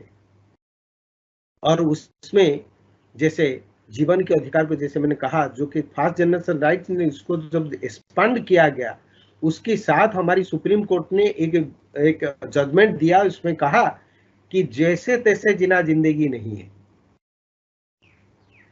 आत्म मर्यादा के साथ जीना, स्वास्थ्य परिवेश में जीना। अगर ये बात कहा जाता है, if right to life is expanded to mean it is not to live any way, it is to live with dignity, live with resources. Without adequate resources at your command, you cannot have a decent life. So for that you need resources, for that you need work. So see, how different kinds of rights have been added to right to life, which was basically a negative right to begin with in the first generation. Okay, now it has been expanded. तो इसीलिए ये जो third generation के rights, जो ecological rights मैं कहूँगा, ये rights भी अभी जीवन के अधिकार के साथ मिल गया है। इकोलॉजिकल राइट्स, आपके कल्चरल राइट्स, जी जो थर्ड जनरेशन की राइट्स है, कल्चरल राइट्स। आज आप देखेंगे भारत की कई हिस्सा में आपकी जो ट्राइबल पॉपुलेशन, जो आदिवासी समुदाय के लोग रहते हैं, वो आज मांग कर रहे हैं कि हमें सिर्फ आर्थिक विकास नहीं, हमें हमारी सांस्कृतिक पहचान भी चाहिए, हमारी आत्मसम्मान भी हमें चाहिए, हमारी डिग्निटी को आप अनदेखा नहीं कर सकते। हाँ, ये बात भी है, स्वस्थ परिवेश भी होना जरूरी है, इसीलिए इकोलॉजिकल राइट्स भी, और वो भी इसका बारे में भी बात कहते हैं कि हमारी जो जंगल है उसको आप काट के जिस तरीका से अर्बनाइजेशन की तरफ ले जाते हैं तो हमारा इकोलॉजिकल राइट्स भी खत्म हो जाती है। हम ही इस तरीका से, जैसे मुझे बहुत सारे फेस्टिवल जंगल के साथ आदिवासी समुदाय का जुड़ा हुआ है, वो उस तरीका से एक रचनात्मक जिंदगी जी नहीं पाता है। और ये जो विकास के नाम पर जो भी काम हो रही है, ये उनके लिए विनाश, उनको विनाश प्रतीत होता है। उनको लगता है कि विनाश हो रहा है, ये मेरा विकास नहीं हो रहा है। तो इस तरीका से आप देखेंगे थर्ड जनरेशन ऑफ राइट्स में ऐसे बहुत सारी चीजों को अगर आप जोड़ेंगे तो इसमें समाज में कई सारी और भी चीजें आती है। जैसे भी आप देखते हैं कि अधिकार की संकल्पना को और थोड़ा सा आगे अगर आप बढ़ाएंगे, आप देखते हैं आज आप LGBT कम्युनिटीज के राइट्स के बारे में बात होती है, तो लेस्बियन, गेस, बाइसेक्सुअल, ट्रांसजेंडर, उनका भी अधिकार है। वो कहते हैं हम माइनॉरिटीज को जिस तरीका से अल्पसंख्यक वर्ग की अधिकार की रक्षा की बात होती है, इसी तरह से हमारी अधिकार के भी रक्षा होना चाहिए। Who are you to say that we are unnatural? We are as natural as you are. हाँ, we are different. That's a different issue altogether. We are in minority, but that means our minority rights must be protected. तो इसीलिए third generation rights में इसको भी आप जोड़ सकते हैं। इस तरह की जो अधिकार, जो नई तरह से जो नई अधिकार जो जन्म हो रही है, इसको भी कैसे शामिल करके आप एक अच्छा समाज की प्रतिष्ठा कर सकते हो, मिलजुल कर कैसे हम रह सकते हैं और समाज की जो समस्या कैसे खत्म हो सकती है, इसके बारे में आप इसी तरह से इसको कंक्लूडिंग लाइन में रखोगे। तो अभी हम लोग थोड़ा सा एक ब्रेक लेंगे 10 मिनट का। तो 10 मिनट का ब्रेक हम लेते हैं और उसके बाद फिर हम बात करेंगे, और उसके बाद मैं आपको 20 मिनट पहले लेक्चर को मैं ख़त्म करूंगा, तब तक जितना तक हो जाएगा, और उसके बाद फिर हम कोशिश करेंगे कि आपकी जो चैट बॉक्स में आप जो लिखेंगे उसी समय में मैं उसका जवाब दूंगा। अगर किसी चीज़ को लेकर कोई अधिक जानकारी की ज़रूरत है, आपको कहीं पर कुछ चीज़ें समस्या हुआ, समझ नहीं आ पाया, तो चीज़ों को फिर धीरे धीरे हम जब एक इनफॉर्मल रूप में देखेंगे तो हम उसको उठा सकते हैं, ले सकते हैं। तो इसीलिए मैं 10 मिनट का एक ब्रेक लेता हूं और हम लोग को फिर मिलते हैं ठीक 10 मिनट का बाद। Welcome you all. Yes, we are done with the concept of 3 generation of rights, and now we are moving to question number 7. Okay, critically examine Rawls theory of justice. न्याय की, रॉल्स का न्याय की सिद्धांत का आलोचनात्मक मूल्यांकन कीजिए। रॉल्स की द्वारा दिया गया न्याय की सिद्धांत का आलोचनात्मक परीक्षण कीजिए। इस तरह के सवाल में आपको पहले ये समझना पड़ेगा कि रॉल्स की जो थ्योरी ऑफ जस्टिस है वो एक प्रोसीजरल जस्टिस, यानी जिसको कहा जाता है कि प्रक्रियात्मक न्याय की बात होती है। जैसे आप इससे पहले एक डिस्कशन जरूरी है उसके ऊपर भी, जैसे डिस्ट्रीब्यूटिव जस्टिस है, रेट्रीब्यूटिव जस्टिस है, इस तरीका से प्रोसीजरल जस्टिस है, प्योर प्रोसीजरल जस्टिस है, और एक है सब्सटैंटिव जस्टिस, यानी तात्विक न्याय, प्रक्रियात्मक न्याय एवं तात्विक न्याय। जो तात्विक न्याय की बात ऑब्वियसली सोशलिस्ट तात्विक न्याय की बात करते हैं, बहुत सारी जो रेडिकल्स हो तात्विक न्याय की बात करते हैं, मार्क्सिस्ट भी कहीं ना कहीं तात्विक न्याय की बात भी करते हैं। लेकिन जो लिबरल थ्योरी है, उदारवादी दृष्टिकोण है, उदारवादी दृष्टिकोण में जब उनको लगता है कि मार्क्सवादी दृष्टिकोण से या समाजवादी दृष्टिकोण से उनको कुछ चुनौती दिया गया, तो उसके तहत उन्होंने अपनी सिद्धांत में कुछ परिवर्तन लाए। रॉल्स का मुख्य रूप से जो महत्वपूर्ण है रॉल्स का थ्योरी का, वो ये है कि एक उदारवादी सिद्धांत होने का बावजूद भी इन्होंने बहुत कोशिश किया कि जो चुनौती आ रही थी सिद्धांत के अंदर, जिस तरीका से विडंबना आ रही थी, जिस तरीका से अन्यायपूर्ण ढांचा की वजह से जो खास करके साधन संपन्न जो लोग नहीं थे, जो हाशिए पे खड़े थे, उनके साथ जो अन्याय हो रहा था, जो अत्याचार हो रहा था, जो इस तरीका से डिस्ट्रीब्यूशन को लेकर बहुत सारी सवाल खड़ा हो जाता था, इसको थोड़ा सा सुधारने के प्रयत्न इन्होंने जरूर किया। तो इसीलिए इनकी जो थ्योरी को प्रोसीजरल थ्योरी कहा जाता है, यानी प्रक्रियात्मक, क्योंकि ये प्रक्रिया के ऊपर ही ज्यादा फोकस करते हैं और कहते हैं अगर प्रक्रिया सही होगा तो जो परिणाम वो भी अच्छा होगा, एक न्यायपूर्ण समाज की प्रतिष्ठा होगी। इसी संदर्भ में रॉल्स का कहना है कि एक अच्छा समाज कई सारी सद्गुण के द्वारा जाना जाता है। यानी जब हम एक अच्छा समाज की बात करेंगे, a good society is known by a number of virtues and justice is the first virtue of a good society. Rawls का कहना है कि एक अच्छा समाज, उत्तम समाज के लिए उसका सद्गुण होना, कई सारे सद्गुण होना बहुत अत्यावश्यक है, और न्याय ही ऐसे सद्गुण का बात जब करेंगे, न्याय ही प्रथम सद्गुण है, इसीलिए न्याय बहुत इंपॉर्टेंट है। फिर उन्होंने ये जो सिद्धांत का समस्या के बारे में, जो जस्टिस का डिस्ट्रीब्यूशन की खास करके, कि किस तरीका से किसको कितना मिलेगा, किस तरीका से बंटवारा होगी चीजें, खास करके प्राइमरी गुड्स का, जिसको कहते हैं प्राथमिक वस्तुएं, प्राथमिक सेवाएं, हाँ, उसमें जैसे आपका राइट्स, आपका लिबर्टीज, ये सब चीजें प्राथमिक वस्तु में आ जाती है। आपकी इनकम, आपकी वेल्थ, आपकी डिग्निटी, ये सभी जो चीजें हैं, ठीक है, ये सब आ जाती है आपकी प्राथमिक वस्तु।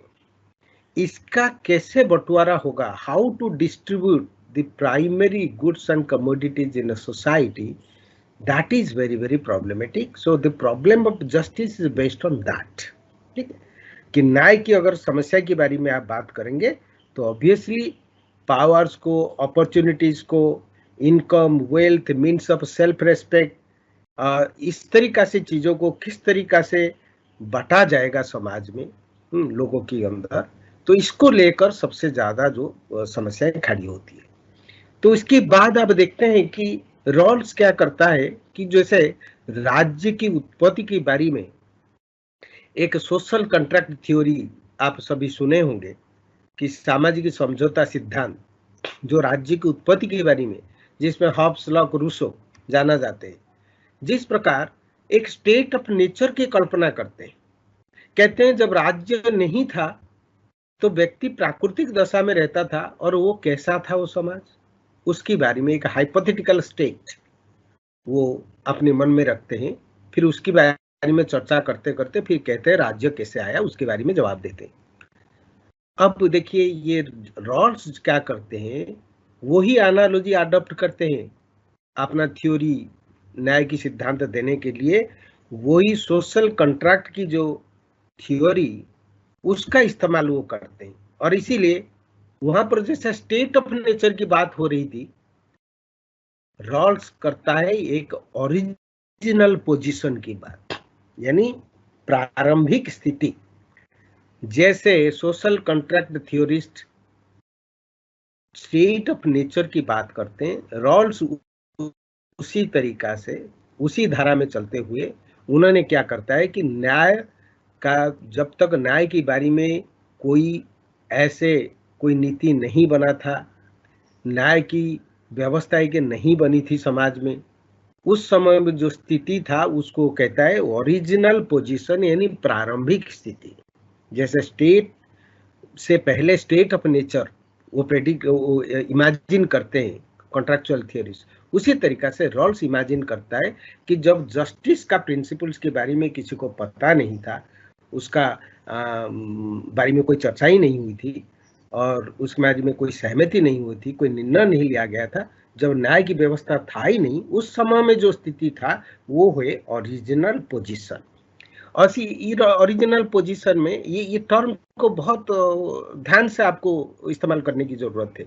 जैसे प्रारंभिक स्थिति कहा, कुछ किताब में कुछ और शब्द का इस्तेमाल हुआ होगा, और इंग्लिश भी अगर लिख दोगे तो भी कोई दिक्कत नहीं, ओरिजिनल पोजीशन लिखोगे तो ज़्यादा ठीक रहेगा। कई बार अलग अलग किताब में अलग अलग तरीका से लिखा जाता है, तो उसमें कहीं एक मिस कम्युनिकेशन ना हो जाए। तो इसीलिए मैं कहूँगा कि ब्रैकेट में थोड़ा हिंदी विद्यार्थी भी, हिंदी मीडियम की जो बच्चे, वो भी ब्रैकेट में ओरिजिनल पोजीशन भी लिख लें। और इसी तरीके से और कुछ टर्म्स है, कुछ कॉन्सेप्ट है, वो भी जानना जरूरी है।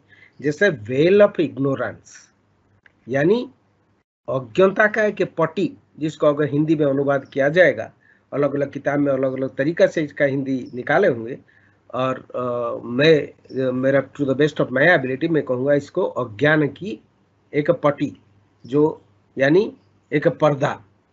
तो सभी व्यक्ति को इमेजिन करता है रॉल्स कि न्याय की सिद्धांत की बारी में जब तक निर्णय नहीं हुआ था, जब न्याय की व्यवस्था नहीं आई थी, उस समाज में जो ओरिजिनल पोजीशन है उसमें व्यक्ति अज्ञान की पर्दा के पीछे रहता था। यानी उसको अपनी सामर्थ्य के बारे में पता नहीं था, अपनी हितों के बारे में कोई पता नहीं था, उनकी पास कितना स्किल्स है, कितना एबिलिटीज है उसको भी पता नहीं था, ना औरों के बारे में उनको कोई पता था। तो इंडिविजुअल्स को उनकी जो सामाजिक आर्थिक व्यवस्था से पूरी तरह से अलग कर दिया जाता है। Individuals are abstracted from their socio-economic context.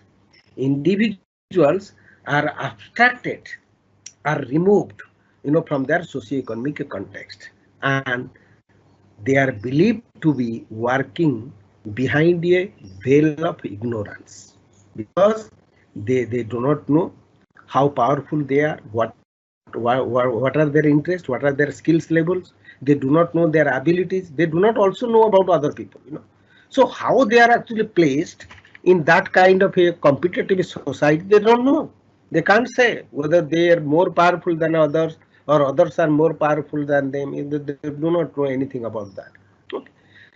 That is why it is called a veil of ignorance.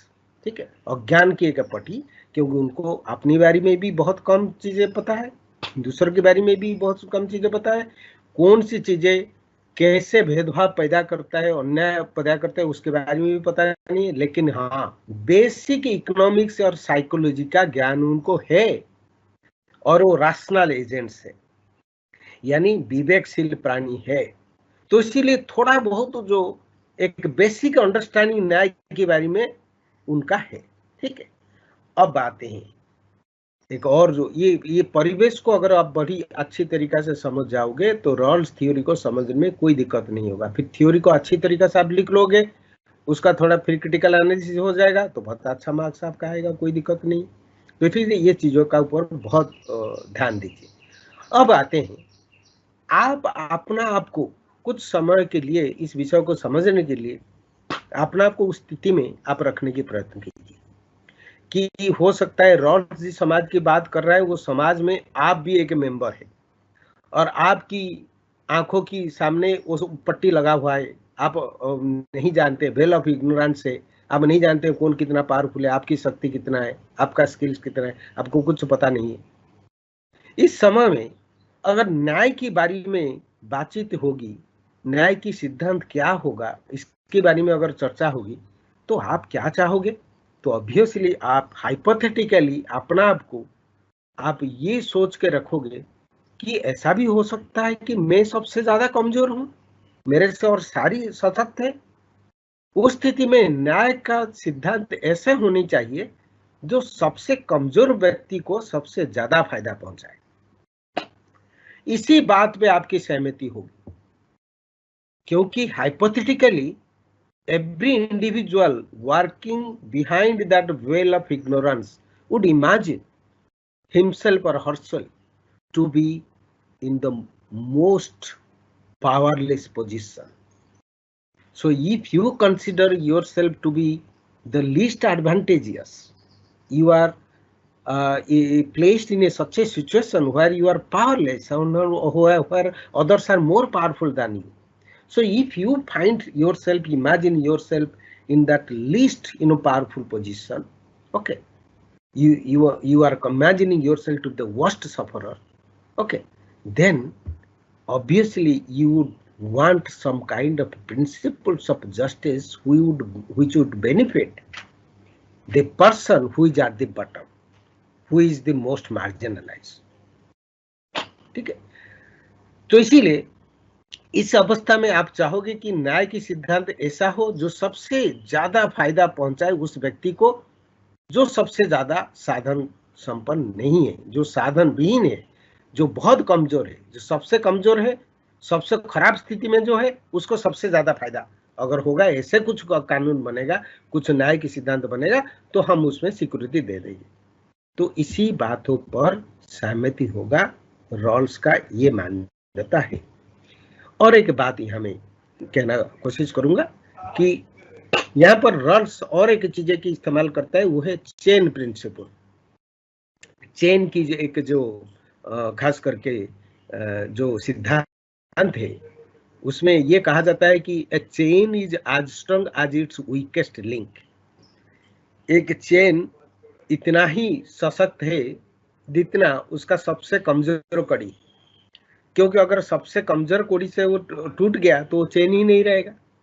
तो इसलिए चेन को सशक्त करने के लिए क्या तरीका है कि उसकी कमजोर कड़ी को मजबूत बनाओ, फिर उसका बाद ढूंढो और कहाँ कमजोर है, उसको मजबूत बनाओ। ऐसे निरंतर प्रक्रिया में आप एक चेन को सशक्त बना सकते हो। समाज ऐसे ही है। तो समाज को ये एनालॉजी, चेन की एनालॉजी यहाँ पर रॉल्स इस्तेमाल करते हैं और कहते हैं कि समाज की चेन की तरह समाज तभी एक अच्छा समाज बन पाएगा, एक गुड सोसाइटी बन पाएगा, when you empower the people who are the most marginalized, who are the most powerless people, who are least advantageously placed। जो सबसे खराब परिस्थिति है उसी को अगर आप ठीक करोगे तभी जाके समाज की स्वास्थ्य जो है बदले। अब इसके बाद हम बात करेंगे जो 3 प्रिंसिपल्स के बारे में, जो 3 प्रिंसिपल्स है जस्टिस का, जिसके बारे में वो कहते हैं कि यहाँ पर समझौता होगा और लोग राजी हो जाएंगे। और ये जो सिद्धांत है ये क्या है? पहला प्रिंसिपल है प्रिंसिपल ऑफ इक्वल लिबर्टी, समान स्वतंत्रता की सिद्धांत। ये जो लिबर्टी, इसको लिबर्टी प्रिंसिपल भी कहा जाता है। जो फर्स्ट प्रिंसिपल है, 3 प्रिंसिपल की बात करता है रॉल्स, याद रखिएगा। पहला प्रिंसिपल है प्रिंसिपल ऑफ इक्वल लिबर्टी और इसको लिबर्टी प्रिंसिपल कहा जाता है। उसी तरह से मैं फिर समझाऊंगा एक एक करके। दूसरा प्रिंसिपल को कहा जाता है principle of fair equality of opportunity. इसको कहा जाता है कि समानता, समान अवसर सभी को मिलनी चाहिए। ये जो सिद्धांत, इसको कहते हैं समानता की सिद्धांत। जैसे पहला हुआ लिबर्टी प्रिंसिपल, इसको कहते हैं इक्वालिटी प्रिंसिपल। थर्ड प्रिंसिपल को कहते हैं डिफरेंस प्रिंसिपल, यानी भेद करने वाला जो सिद्धांत, जो विभिन्नता के ऊपर आधारित है। इसका मतलब क्या है? इसका मतलब यह है कि प्राइमरी गुड्स और कमोडिटीज का जिस तरीका से बंटवारा है, उससे अगर कोई डिपार्चर या कोई हटके कुछ काम अगर हो रहा है, अगर आपको लग रहा है कि कुछ लोग बेवस है, कुछ लोग को और ज्यादा अलग तरीका से उनका कुछ सुधार करने की जरूरत है, उनको मजबूत बनाने की जरूरत है, कुछ और काम करना पड़ेगा आपको, तो फिर आप इस तरीका से जो प्रिंसिपल से हटकर, अगर 2 प्रिंसिपल से हटकर अगर और कुछ काम करेंगे, उसमें पहली बात ये देखना जरूरी है कि ये जो डिपार्चर, ये जो भिन्नता आप कर रहे हैं, इसकी वजह से सबसे फायदा वो व्यक्ति को होता है जो सबसे कमजोर स्थिति में है। ठीक है, तो इसीलिए डिफरेंस प्रिंसिपल का मतलब departure from equal distribution of goods and commodities, provided that departure is advantageous, is beneficial to the least advantageously placed person. वो व्यक्ति जो सबसे खराब स्थिति में है, उस व्यक्ति को अगर ज्यादा से ज्यादा फायदा अगर देता है, तो आप एक भिन्न प्रिंसिपल का आप इस्तेमाल कर सकते हैं। ये डिफरेंस प्रिंसिपल।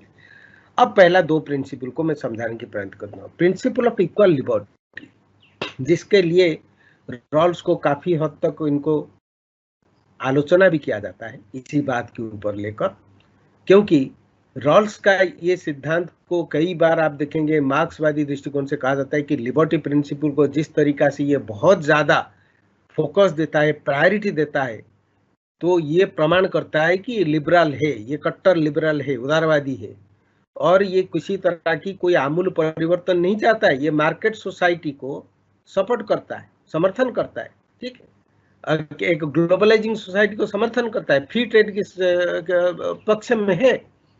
और ये जब कहता है इक्वल लिबर्टी का मतलब क्या है, equal right to the most extensive liberty compatible with similar liberty of others. यानी इस प्रिंसिपल का तहत तो वो ये कहता है कि हर व्यक्ति को मैक्सिमम लिबर्टी लेने के अधिकार है, बशर्ते उसको ये सिर्फ देखना है कि वही इसी तरह के दूसरों को भी अधिकार है।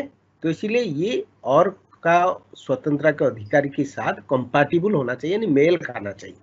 अगर दूसरों को ये अधिकार भी है, किसी को उसमें बाद नहीं दिया जाता है, तो आप जितना मैक्सिमम आप ले सकते हो ले लो, कोई दिक्कत नहीं। इसलिए ये मैक्सिमाइजिंग प्रिंसिपल भी इसको भी कहा जाता है कई बार, ठीक। और इसी चीज से कई बार ये होता है कि एक अनइक्वल सोसाइटी पैदा हो जाएगा, और जिसको कुछ लोग जो है ठीक नहीं समझते, खास करके मार्क्सिस्ट। और मार्क्सिस्ट इनको और भी कुछ चीजों से क्रिटिसाइज करते हैं, वो बात भी थोड़ी समय में हम बात करेंगे। दूसरा जो प्रिंसिपल है, principle of fair equality of opportunity, ये खास करके आप देखते हैं कि जो पोजीशन, ऑफिसेस, कोई पोस्ट लेने में, कोई पद लेने में किसी का साथ भेदभाव ना होना, सबको समान अवसर मिलना, ये बात है। जैसे अगर किसी भी जॉब के लिए, चाहे वो प्राइम मिनिस्टर की जॉब हो, प्रेसिडेंट की जॉब हो, या एक इंडियन एडमिनिस्ट्रेटिव सर्विस में आप ज्वाइन करना चाहते हैं, पुलिस अफसर बनना चाहते हैं, जज बनना चाहते हैं, तो उसके लिए ऑब्वियसली वो क्वालिफिकेशन है, कुछ टेस्ट पास करना पड़ेगा, वो सब चीज है। लेकिन जाति का ऊपर या लिंग का ऊपर या भाषा के ऊपर या किसी क्षेत्र में जन्म होने का ऊपर इसी तरह से कोई भेदभाव, किसी तरह की भेदभाव नहीं होती है किसी के साथ, सबको समान अवसर प्राप्त दिया जाता है। तो that is principle of fair equality of opportunity.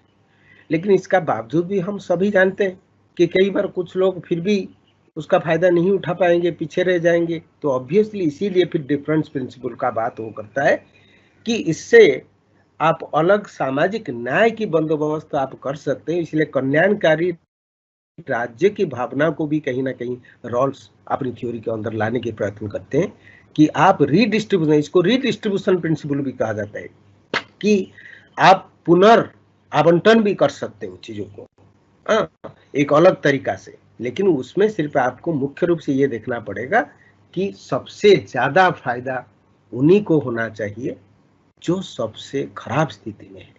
अगर ऐसा है तो आप उससे अलग एक भेद प्रिंसिपल, इसीलिए ऐसे कहा जाता है, एक अलग एक सिद्धांत आप बना सकते हैं। इसको आप देखिए किस तरीका से इसको आलोचना किया गया है।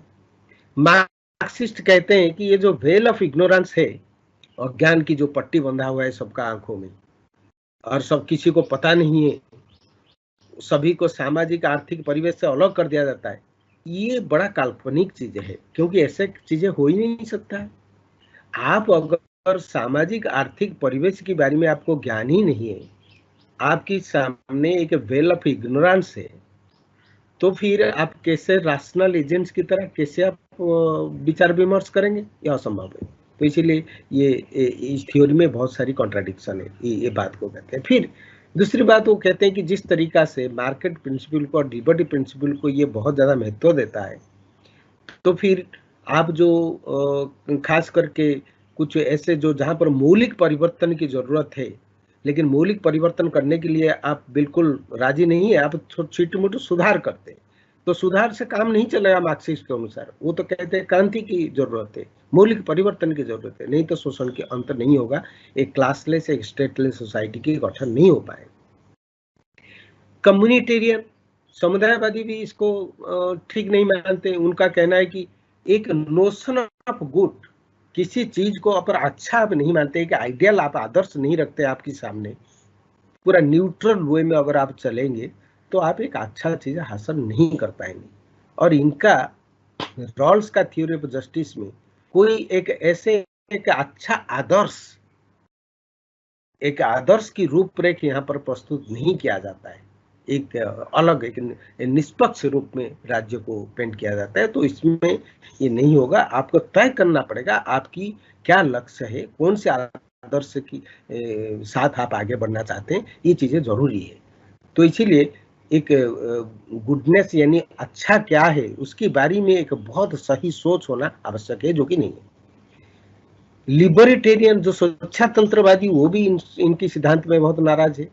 वो क्यों नाराज है? क्योंकि वो कहते हैं कि जब इक्वालिटी की बात ये करता है और रीडिस्ट्रीब्यूशन की बात करता है, इसका सेकंड और खास करके थर्ड प्रिंसिपल, तो उसमें ये लगता है कि ये इक्वालिटी को ज्यादा फोकस देता है लिबर्टी से, और इससे क्या होगा कि जो स्वतंत्रता वो खतरा में पड़ जाएगा। तो इसीलिए स्वेच्छातंत्रवादी तो पूरा स्वतंत्रता की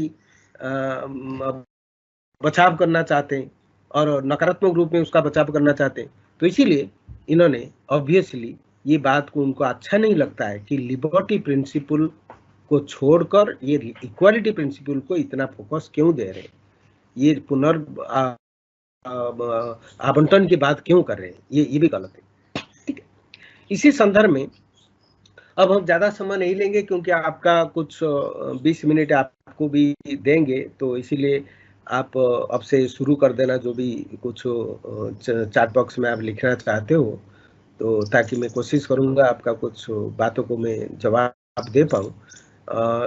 लेकिन खाली थोड़ा सा आप इशारा कर देता हूँ ताकि नेक्स्ट क्लास में ये चीज़ें समझने में बहुत आसान होगा। अब हम आसानी से और जो क्वेश्चन है उसको कल चर्चा करने का बाद फिर कुछ और बातें भी हम कर सकते हैं। तो इसीलिए मैं थोड़ा सा खाली आपका काम को थोड़ा और ज़्यादा आसान बना देता हूँ। Rawls theory of global justice में आप देखेंगे कि वही तरीका इस्तेमाल हो रही है, लेकिन अंतर इतना है कि यहाँ व्यक्ति के बारे में वो बात करते हैं, वहाँ पीपुल्स शब्द का इस्तेमाल करते हैं जो नेशन स्टेट से अलग है। वहां पर जो यूनिट ऑफ एनालिसिस, यहाँ पर जो थ्योरी ऑफ जस्टिस में जो व्यक्ति है, आप Rawls theory of global justice में देखेंगे वो नेशन स्टेट का बात भी नहीं करता है, लेकिन पीपुल्स कहता है। पीपुल्स मतलब जो एक ब्रॉडर कॉन्सेप्ट है नेशन स्टेट से, उसमें कुछ कॉमनैलिटीज है, जैसे लैंग्वेज के आधार पर, इतिहास के आधार पर, इस तरीका से कुछ एथनिक की समानता के आधार पर लोग आपस में जो भाईचारा की भावना उनका रहता है, उसी को वो पीपुल्स की कॉन्सेप्ट में लेता है। और उसी को वो कहता है कि दो तरह के लोग होंगे, कुछ लिबरल होंगे, कुछ नॉन लिबरल होंगे, लेकिन रीजनेबल लिबरल होना चाहिए, और जो नॉन लिबरल है वो भी डिसेंट नॉन लिबरल होना चाहिए, यानी ठीक ठाक नॉन लिबरल। और जो रीजनेबल लिबरल का मतलब जो खास करके जो सोच समझ रखते हैं, दूसरी दृष्टिकोण को भी समझना चाहते हैं। तो कैसे लिबरल नॉन लिबरल के बीच में एक ग्लोबल जस्टिस का बारे में चर्चा होती है, ये बात हम कल चर्चा करेंगे। अभी मैं आपको 1-2 मिनट छोड़ देता हूँ, इसी में आप लोग जो भी लिखना लिख लो और धीरे धीरे मैं देख के फिर आपको बताते जाऊंगा। मैंने आपका चैट बॉक्स में क्वेश्चन तो देख लिया, और इसमें खास करके ये बात मैं करना चाहूंगा कि हो सकता है कुछ बच्चे टाइम पे जुड़ते नहीं है। हाँ, 10 मिनट मैंने जब जिस समय में शायद गया था ब्रेक दे के, उस समय में कोई आके लिखता है कि टीचर अभी कहाँ गए, ये कोई क्वेश्चन है। फिर कोई ये लिखता है कि क्या टॉपिक पढ़ाया जा रहा है उनको समझ में नहीं, इसका मतलब वो शुरू से बैठे नहीं है, कनेक्टेड नहीं है। तो अगर ये चीजें पता नहीं कि क्या पढ़ाया जा रहा है, तो फिर तो मैं कहूँगा कि अपनी तरफ से आप एक विद्यार्थी का जो जरूरी काम है आपने नहीं किया। बाकी कुछ बच्चे हो सकता है लेट में जुड़े हैं, नहीं तो 2 दिन से मैंने सारी क्वेश्चन को हिंदी में 2 बार बता चुका हूँ, शायद 3 बार भी बता चुका हूँ। लेकिन कुछ बच्चे कह रहे हैं कि इसको और एक बार सबको हिंदी में बता दीजिए, वो बता दूंगा, कोई बात नहीं, उसमें भी कोई दिक्कत नहीं है। और कुछ बच्चे बाद में जुड़े हैं, वो चाहते हैं और एक बार हिंदी में बता दूं, मैं बता दूंगा। और जो इम्पोर्टेंट जो क्वेश्चन है, रॉल्स थ्योरी में स्टार्ट कैसे करेंगे, ये एक सवाल था। ये इसको मैं जरूरी मानता हूँ। हालांकि मैं स्टार्ट करने का समय में आपको ये बताया था कि पहले रॉल्स थ्योरी एक प्रक्रियात्मक न्याय का थ्योरी है, इसमें तात्विक न्याय की बात नहीं होती है। ये बात को रखना पड़ेगा कि उदारवादी सिद्धांत है।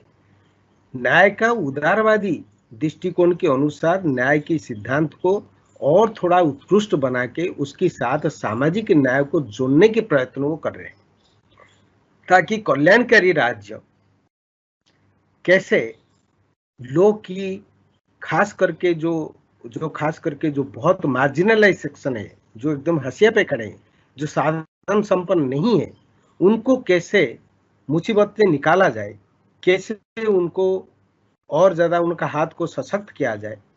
और इसीलिए रीडिस्ट्रीब्यूशन यानी पुनर्आवंटन की बात थोड़ा बहुत करके उन्होंने सामाजिक न्याय को जोड़ने के प्रयत्न करे। और जो लिबरल थ्योरी में जो चैलेंजेस है, जो मार्क्सिज्म का चैलेंज, जो खास करके समाजवादी से जो चैलेंज, जो चुनौती मिल रहा था, उस चुनौती से उसको बाहर निकाल के उदारवादी सिद्धांत को और थोड़ा मार्जित करने की कोशिश कर रहे हैं। लेकिन फिर भी इंट्रोडक्शन में यही बात रखना जरूरी है कि ये एक प्रोसीजरल जस्टिस है, यानी एक प्रोसीजरल थियरी है, यानी ये प्रक्रिया के ऊपर ही ज्यादा फोकस करता है। और ऑब्वियसली आप देखें, जैसे देखेंगे 3 प्रिंसिपल का बात और जब आप करेंगे उसमें आप दिखाएंगे कैसे लिबर्टी प्रिंसिपल को बहुत प्रायोरिटी दिया जाता है, वो बात भी देखेंगे। और एक जो इम्पोर्टेंट बात है आपका शुरुआत में, जो बात को अब लिखना पड़ेगा कि उनका मेथोडोलॉजी क्या है, किस तरह की विधि का वो प्रयोग करते हैं। जैसे मैंने कहा, सोशल कॉन्ट्रैक्ट थ्योरी का एनालॉजी, सामाजिक समझौता सिद्धांत जिस तरीका से राज्य की उत्पत्ति के बारे में कुछ दार्शनिक इस्तेमाल कर रहे थे, उसी तरह की एनालॉजी ये भी इस्तेमाल करते हैं। और इसलिए कहते हैं कि न्याय की व्यवस्था आने से पहले समाज की स्थिति कैसे था, एक हाइपोथेटिकल स्टेट ऑफ नेचर में जैसे सामाजिक समझौता सिद्धांत ले जाता था, उसी तरीका से ये भी क्या करता है कि एक ओरिजिनल पोजीशन में आपको ले जाता है। प्रारंभिक स्थिति उसको ये कहता है, एक प्रारंभिक स्थिति। प्रारंभिक स्थिति मतलब वो स्थिति है जिस समय में न्याय की व्यवस्था नहीं था, उस समय में व्यक्ति का हालत क्या था। ये भी आपका शुरुआत की जो 1.5 पेज में यही चीजें आएगा। फिर इसमें वेल ऑफ इग्नोरेंस की बात को भी आप समझाएंगे। वेल ऑफ इग्नोरेंस में आप कहेंगे कि व्यक्ति को उनका सामाजिक आर्थिक व्यवस्था से अलग करके देखता है, ताकि व्यक्ति को अपनी शक्ति के बारे में, अपनी हितों के बारे में, दूसरों के हितों के बारे में कुछ पता नहीं है, और उनकी सामने एक अज्ञान की एक पर्दा डाला हुआ है। इस तरीका से भी वो इमेजिन करता है। ये भी उनका मेथड में आएगा। फिर वो चेन प्रिंसिपल जो मैं बता रहा था कि कैसे चेन की एनालॉजी वो इस्तेमाल करता है। जैसे कहा जाता है कि चेन इज आज स्ट्रॉन्ग आज इट्स वीकेस्ट लिंक। अगर एक चेन को आप सशक्त बनाना चाहते हो तो जहां वो कमजोर है उसी को और ज्यादा सशक्त बनाओ, नहीं तो वहीं से वो टूट जाएगा, फिर चेन की काम ही नहीं करेगा। तो इसीलिए सबसे कमजोर कड़ी को ही हम अच्छा जैसे करते हैं, इसी तरह से समाज को सशक्त बनाने के लिए, एक अच्छा समाज प्रतिष्ठा करने के लिए हमें जरूरत है सोचने की कि सबसे कमजोर स्थिति में जो व्यक्ति है उसको कैसे हम उसकी स्थिति को और कैसे बेहतरीन बनाएंगे, उसी का ऊपर एक अच्छा समाज की निर्माण निर्भर करता है। ये चीजों आपकी इंट्रोडक्टरी पार्ट में ये जाएगा। उसके बाद फिर आप 3 प्रिंसिपल्स का बात करेंगे, वो आपकी मुख्य आपकी बॉडी ऑफ योर आंसर रहेगा। और फिर जो थर्ड स्टेज में आपका क्रिटिकल एनालिसिस आप थर्ड स्टेज में आप करेंगे, ठीक है। ये अच्छा, इसके बाद और एक क्वेश्चन था कि हाँ 4 नंबर क्वेश्चन था। हाँ 4 नंबर क्वेश्चन के बारे में भी किसी ने पूछा था, ये भी एक वैलिड क्वेश्चन है। Distinguish between procedural and deliberative democracy. यानी जो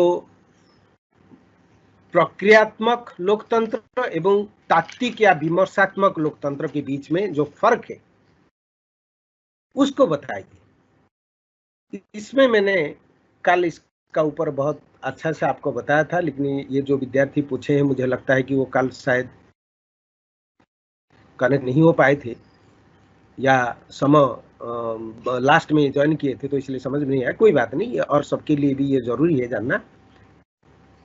देखो बेटा, प्रक्रियात्मक लोकतंत्र का मतलब है जो प्रक्रिया के ऊपर ज्यादा फोकस करता है। जैसे प्रक्रिया क्या क्या है, जैसे कि चुनाव, नियमित रूप में चुनाव होना। अमेरिका में 4 साल में चुनाव होता है, इंडिया में 5 साल में चुनाव होता है, लेकिन हर 5 साल में यहाँ पर होती है चुनाव ज्यादातर मुख्य रूप से कहीं कुछ डिस्टर्बेंस होता है, लेकिन खास करके शांतिपूर्ण रूप में हो जाता है। फिर एक सरकार जब जाता है, दूसरा सरकार जब बनता है, इसमें कोई हिंसात्मक रूप में ये चीजें नहीं होती है, ये पीसफुल वे में, शांतिपूर्ण रूप में ये हो जाती है। ठीक है। फिर आपका जो नागरिक है उनके पास कुछ लोकतांत्रिक अधिकार है, कर्तव्य है, जो संविधान में लिखा गया, आपके मौलिक अधिकार है, आपकी लीगल राइट्स भी है। और फिर इसके अलावा जो आपकी पब्लिक ओपिनियन को एक्सप्रेस करने के लिए बहुत सारी मीडियम है, तरीका है, उसके माध्यम से आप सरकार तक अपनी बात को पहुंचा सकते हैं, ये भी प्रक्रिया है। और क्या है कि एग्जीक्यूटिव लेजिस्लेचर, ये दोनों को एक दूसरे से अलग करना, पृथककरण, वो भी हमारा है। और न्यायपालिका का ऑटोनोमस होना, इंडिपेंडेंट होना, स्वतंत्र होना, मीडिया का स्वतंत्र होना, ये भी सभी लोकतंत्र का जो प्रक्रिया के ऊपर ये आधारित है। ये इस चीजों को अगर आप देखेंगे तो भारत की बड़ा सराहनीय प्रदर्शन है। अगर प्रक्रियात्मक लोकतंत्र के बारे में हम सोचते हैं तो हमारी पास वो सारी गुण है, मौजूद है।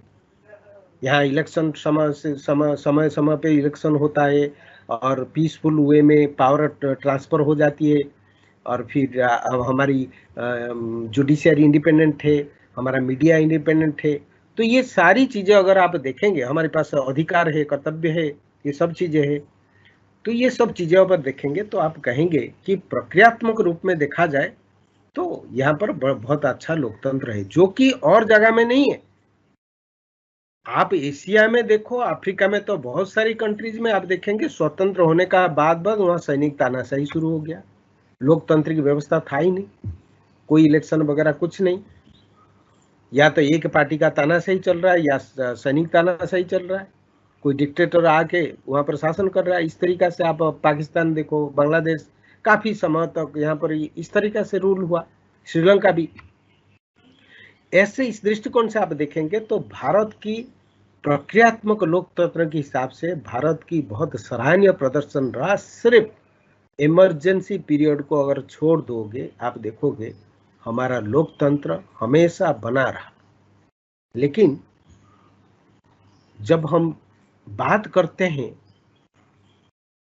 सब्सटेंशियल डेमोक्रेसी का, प्रोसीजर नहीं, सब्सटेंशियल डेमोक्रेसी के बाद, डिलिबरेटिव डेमोक्रेसी के बाद जब कहते हैं, खास करके जो चर्चा के ऊपर आधारित लोकतंत्र है, जो सब्सटेंशियल होनी चाहिए, यानी तात्विक होना चाहिए।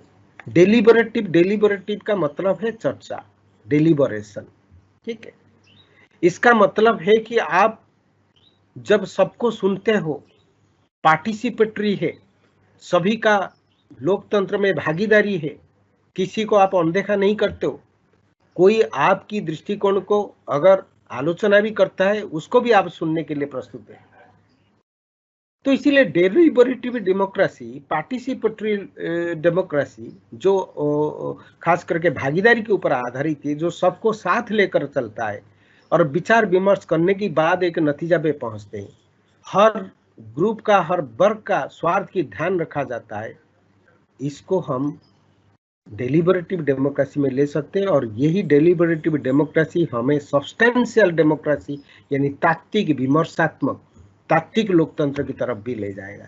तात्विक लोकतंत्र क्या है? तात्विक लोकतंत्र जो सब्सटेंशियल डेमोक्रेसी, डेलिबरेटिव डेमोक्रेसी का बाद फिर सब्सटेंशियल डेमोक्रेसी की बात मैं कर रहा हूं, यानी तात्विक लोकतंत्र। विमर्श का मतलब चर्चा, तात्विक लोकतंत्र का मतलब जो तत्व से जिसका नाता है। तत्व से नाता का मतलब है जब लोकतंत्र को हम उसकी औपचारिक क्षेत्र से लेकर सामाजिक आर्थिक क्षेत्र तक पहुंचा देते हैं।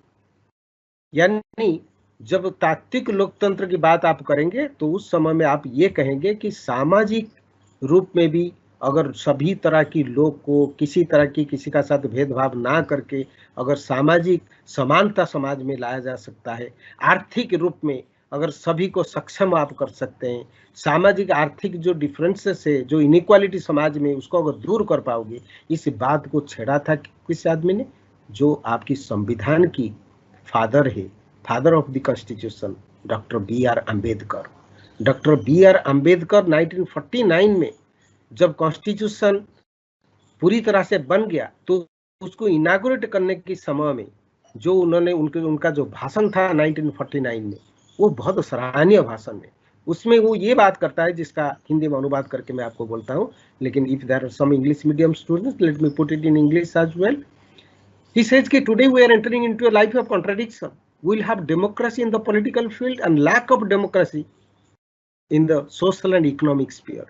And if we do not eliminate this contradiction at the earliest, I am afraid, I am apprehensive, teeming millions, those who are exploited, on whom injustice is actually, kind of imposed on them, they will simply smash away this beautiful political democracy that we have so laboriously built. इसको हिंदी में मैं बताने की प्रयत्न करता हूँ। वो कहता है कि आज हम ऐसे एक लोकतंत्र में प्रवेश करते हैं जहां पर राजनीतिक रूप में हमारे पास तो लोकतंत्र रहेगा, क्योंकि राजनीतिक क्षेत्र में हम लोकतंत्र का निर्माण कर दिए, बहुत अच्छा सुंदर लोकतंत्र का निर्माण कर दिए, क्योंकि पॉलिटिकल राइट सबका पास है, वोटिंग राइट से, यूनिवर्सल अडल्ट सफरेज हो गया। लेकिन सामाजिक आर्थिक स्तर पर लोकतंत्र के अभाव है, तो इसीलिए हमें आज एक कॉन्ट्राडिक्शन में प्रवेश कर रहे हैं। सामाजिक आर्थिक कॉन्ट्राडिक्शन क्या है, वहां पर लोकतंत्र का अभाव कैसे है, जैसे जातिवादी व्यवस्था की तरफ वो ऑब्वियसली इशारा करते हैं।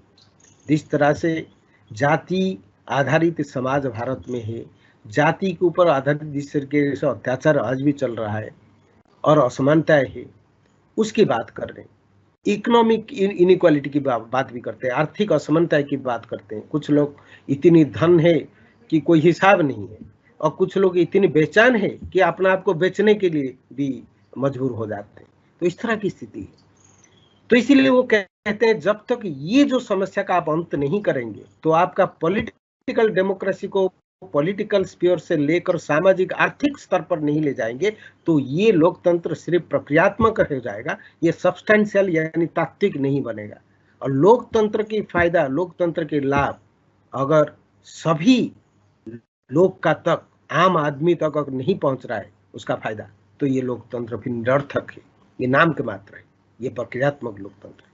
तो इसलिए आज भी आप देखेंगे ये हमारी सामने ये चुनौती है, ये समस्याएं हैं। आज भी आप देखते हैं कि सब्सटेंशियल डेमोक्रेसी की बात अगर करेंगे तो अभी भी नहीं है, और डिलिबरेटिव डेमोक्रेसी की बात भी आप करेंगे, मैं कहूँगा उसमें भी हम बहुत कामयाब नहीं हुए, क्योंकि डिलिबरेटिव मतलब विमर्शात्मक, यानी बहुत अच्छी तरह से बातचीत।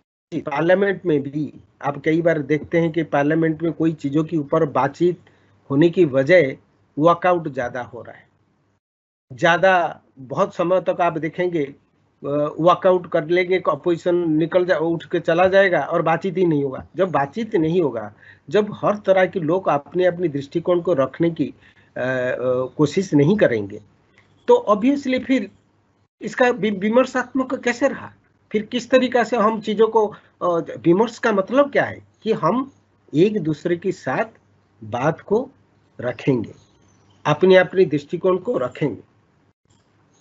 यस, तो हम जब आपस में जब बातचीत नहीं करेंगे, जब चीज़ों को एक दूसरे के साथ अगर हम वार्तालाप नहीं करेंगे और अपने अपनी समस्या को नहीं रखेंगे, तो फिर ऑब्वियसली तो हम जो विचार विमर्श होती है उसमें अलग अलग दृष्टिकोण जब सामने आती है तब पता चलता है कि क्या सही है क्या गलत है, और उसकी बगैर फिर सब चीजें निरर्थक हो जाती है। अब मैं आपको कोशिश करता हूँ, आज तो अब संभव नहीं होगा क्योंकि शायद मुझे लगता है प्रोड्यूसर वो जाने की तैयारी कर रहे हैं क्योंकि समय हो गया है। लेकिन एक बात मैं जरूर, जो बच्चा लिखे हैं कि राहुल कुमार सर एक बार सारे क्वेश्चन हिंदी में बता दे।